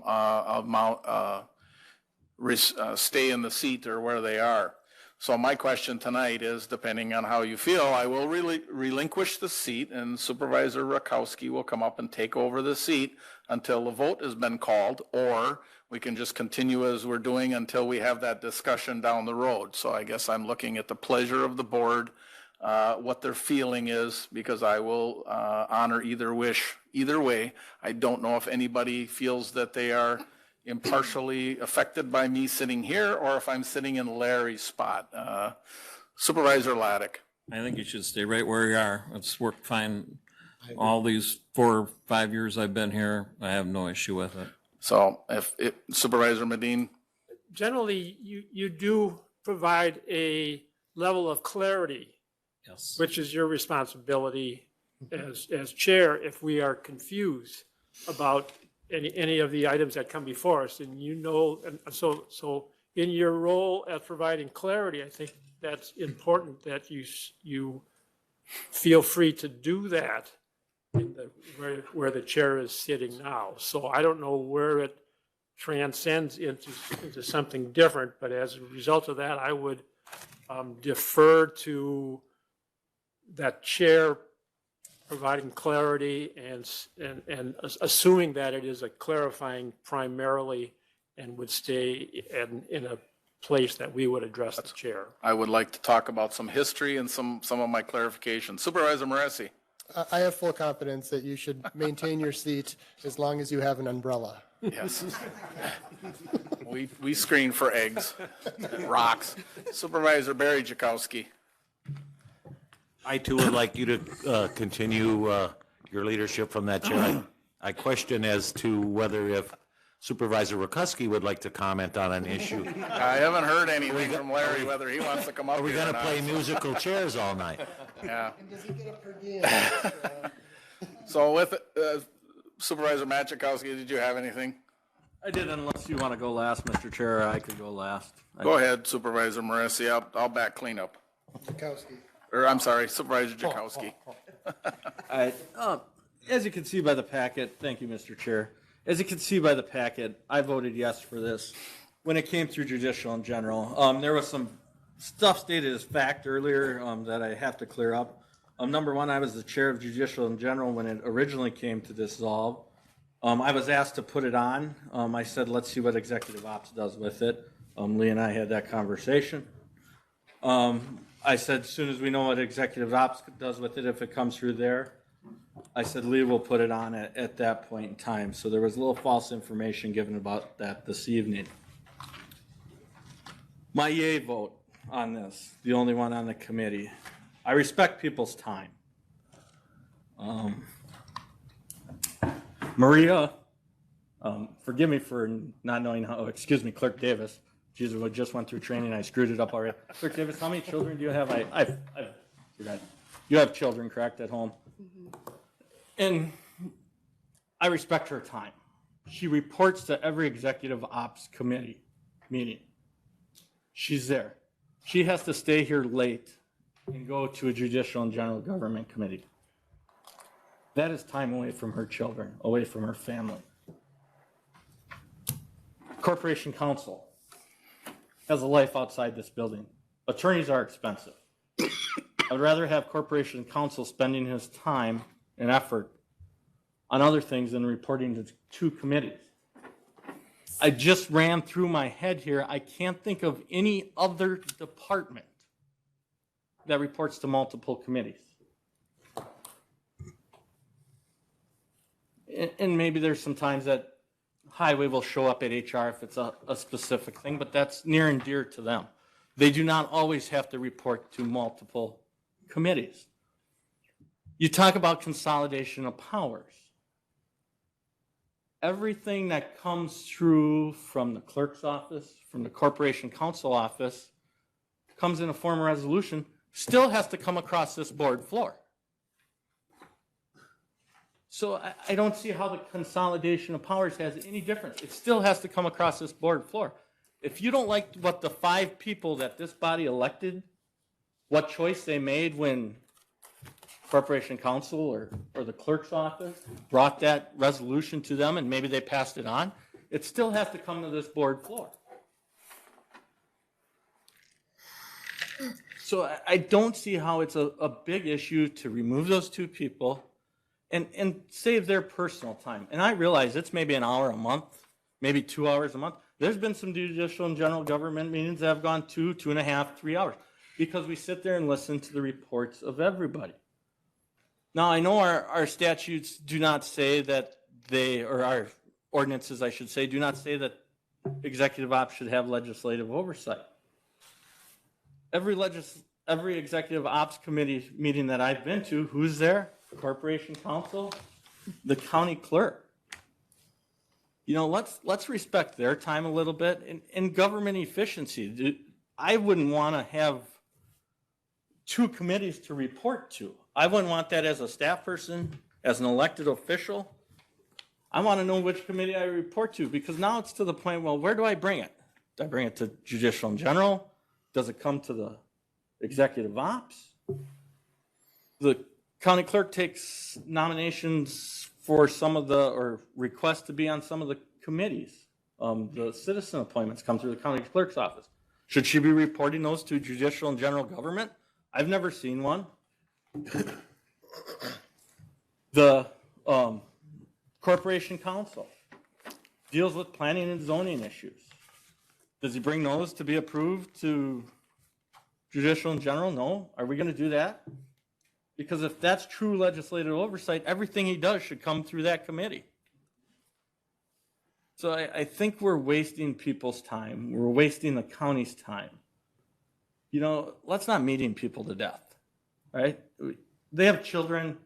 They have lives. Let's cut one meeting out of their life. You know, if they want to come, that's totally up to them. They can feel free to come, but let's trim this down a little bit. And it's not a power grab because everything that gets approved still has to come through the county board floor. Supervisor Pataki. I agree with what Matt Chakowski said. I also, and I think I mentioned this at our last committee meeting, that the district attorney at the last meeting that I was in on the judicial government, he himself stated that he felt that he should be reporting to the Public Protection Emergency Management Committee because that's who we deal with more. Also, our county service officer, the people that he deals with deal with usually law enforcement, which is the sheriff's department or police department or state patrol, more than he does with anything else. So I would even suggest that if we're looking at committee, that we put the district attorney and the county service officer under the Public Protection Committee. Now, I know we can't vote on that today, but I believe really that's where they belong. Anybody else? All right. So I stand corrected. I think there is a department that does go to, well, two, and it's finance. Jen, you know, I think. Sorry, Jen. I think that our corp counsel and our county clerk actually attend 3 meetings because they do the minutes and agendas for 3 meetings. A lot of you folks that were on Judicial General have seen corp counsel and the county clerk in that meeting. And a lot of you attended the Executive Operations Committee meeting. And the county clerk was sitting there and corp counsel was there. And then again today, you see the county clerk here and the corp counsel. A lot of times they're there, and not that often do they report or say or do anything in those committees. So I could think of no other department that attends 3 meetings a month. Corp counsel is pulled in every direction by every other committee looking for advice, looking for answers, and on top of all the meetings that they attend because they are writing resolutions for everybody else. I have asked our corp counsel if they could remember the last resolution they wrote for their department, and they cannot remember one. I asked our county clerks as well if they were aware of any, and there's been a few, and a lot of them were election stuff. But again, as Supervisor Jakowski had mentioned, that all comes before these boards. There's nothing that is pushed through or ramrodded, and we are actually currently working on some stuff that we will see in the future here that has to do with election stuff that will come from the county clerk. Instead, we've got them sitting in meetings. Now, I've heard of the consolidation of power, and I've heard that a lot, and I've heard of the definitions. And let's use that same logic. If we are consolidating power of moving these into one other committee that would have 2 departments answering to it. We currently have the finance department has 4: risk management, the treasurer, IT, and purchasing. Will I see a resolution to take them out because there's too much of a consolidation of power there when finance in itself has a lot of power and authority? Sticking with the logic of consolidation of power, Judicial General has 9 departments in it. Is that too much authority for any one committee? Transparency. Everything is done in the committee. Everything comes through this board. and yes, the public is watching. I talked about redundancy, and I had a resolution to dissolve this committee, and we talked about that. And out of that discussion, I believe that the discussion of the DA, the discussion of Corp Counsel, and mostly Corp Counsel, those were probably the main two that sparked my interest in looking at this committee. And then looking deeper was the redundancy for them, but also when we were looking at taking it apart or changing it. We had 42 committees here when I took this position as a chair. We have 33 now. I went to every one of the committees, there was 10 of them, and I asked for them to dissolve, and they did. And then it went to executive ops because executive ops has the authority to create and dissolve committees. And then it came to the county board. Those 10 committees, a lot of you that are new didn't know they existed, and yet we continue to function and we continue to work as a government, and we don't have, once in a while we may have an occasional hiccup or something we've got to go back and look at and or correct because we missed something. I hear the ethics one brought up over and over and over again. Supervisor Neville had brought it up in the past again, but an ethics complaint, whether it went through another committee that we appointed or it goes through the committee that this board elected, the 5 people that sit on it, because of their either reputation or the way that the board respects their opinions, I would think that's a much better committee to look at that. And I think it was Supervisor Moresi at that time who had suggested bringing the 2 folks from the public in, and that was a great compromise, and we all agreed. So that is the transparency. But whether it's 5 people from executive ops looking at a ethics complaint, or if it's 5 people from another committee, they all came from this pool of 24 or 25 people that look at the ethics complaint. I would much rather have our highest group or our most respected group looking at an ethics complaint than another committee. Those are my thoughts and feelings. We talk about, you know, their time is important. We've talked about attraction, retention of employees. This doesn't cost anything to approve this. Does it make their job a little bit better? I believe so. And again, later on, will there be other ones that supervise? Part of it is that the DA that mentioned it at the time was DA Malepsky, who is now Judge Malepsky. So part of it is wait and see what the new DA feels or thinks. So there may be something coming forward in the future to talk about that as well. And again, I believe that this, in no way, shape, or form, there's been a lot put out there about the consolidation of power and other things in emails from people in the public. But I think most of the people who have been here that are supervisors and know how the committees work and have seen or been on the committee knows what goes through there and the authority of a committee, listening to a report, if there is any more gained from it or not. So I would ask for everybody's support on this, but if there's no other discussion or comments, I will ask the clerk to call the roll. Supervisor Rockman? No. Supervisor Barry Jakowski? Yes. Supervisor Moresi? No. Supervisor Hakala? No.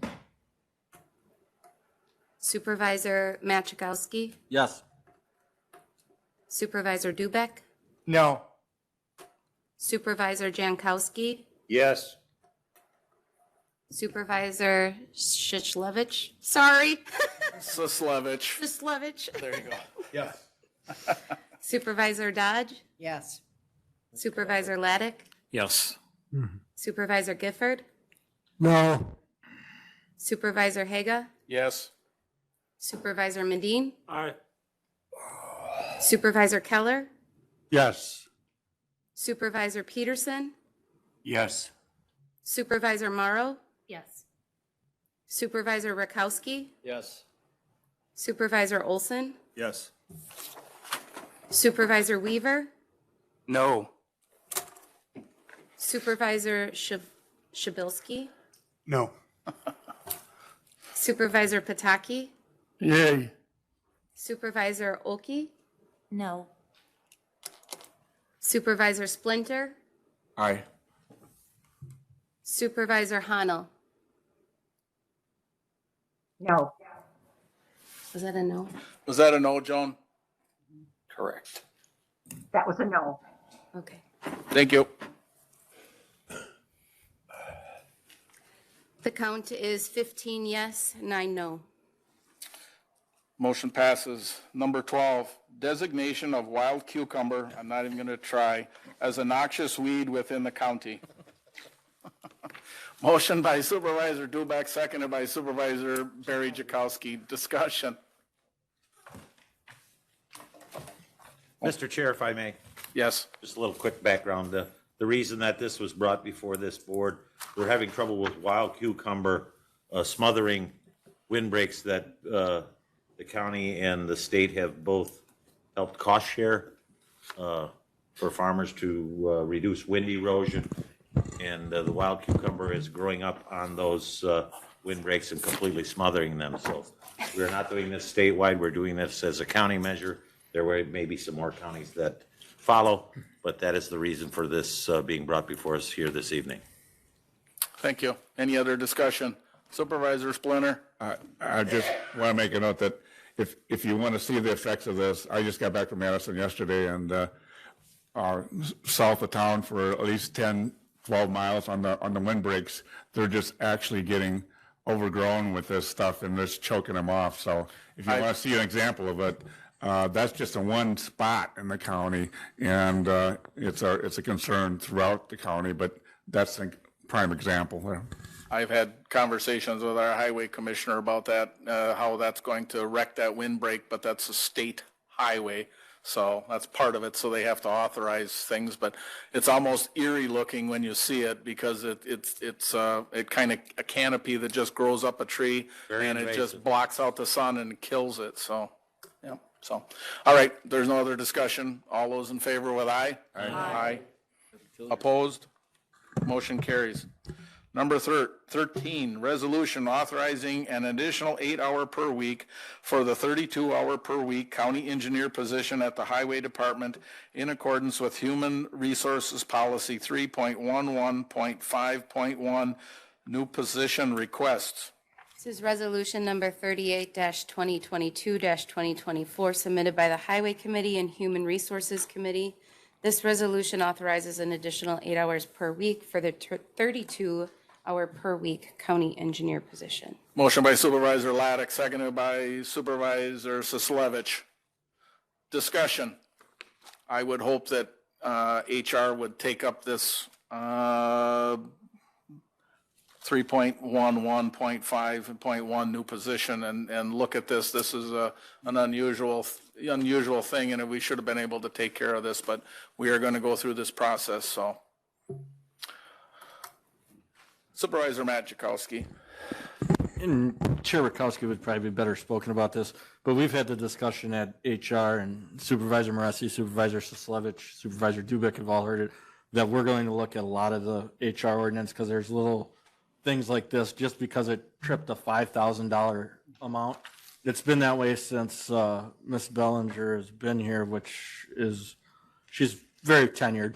I don't want to give her age away. And I think I'm going to so the rest of us understand, I'm going to oversimplify this to somebody that was hired for a 40-hour position and then had a reduction in work for various reasons. And then now we're refilling it, which was a 40-hour person before. And now we have to re-up it because that person hours were reduced. So again, we don't need to belabor this any longer. All those we have a motion and a second. There's no further discussion. All those in favor with aye? Aye. Aye. Opposed? Aye. Motion carries. She's an aye. Mm-hmm. Number 14, authorizing an agreement with Wold Architectures and Engineering for the construction of the new healthcare center building. This is resolution number 39-2022-2024, submitted by the Space and Properties Committee and Finance Committee. This resolution approves the contract with Wold for architect and engineering services for the construction of the new healthcare center building and authorizes the county executive to enter into and execute said contract. Motion by Supervisor Don Jankowski, seconded by Supervisor Moresi. Discussion. All those in favor with aye? Aye. Aye. Opposed? Motion carries. Number 15, authorizing a 2022 budget amendment and transfers.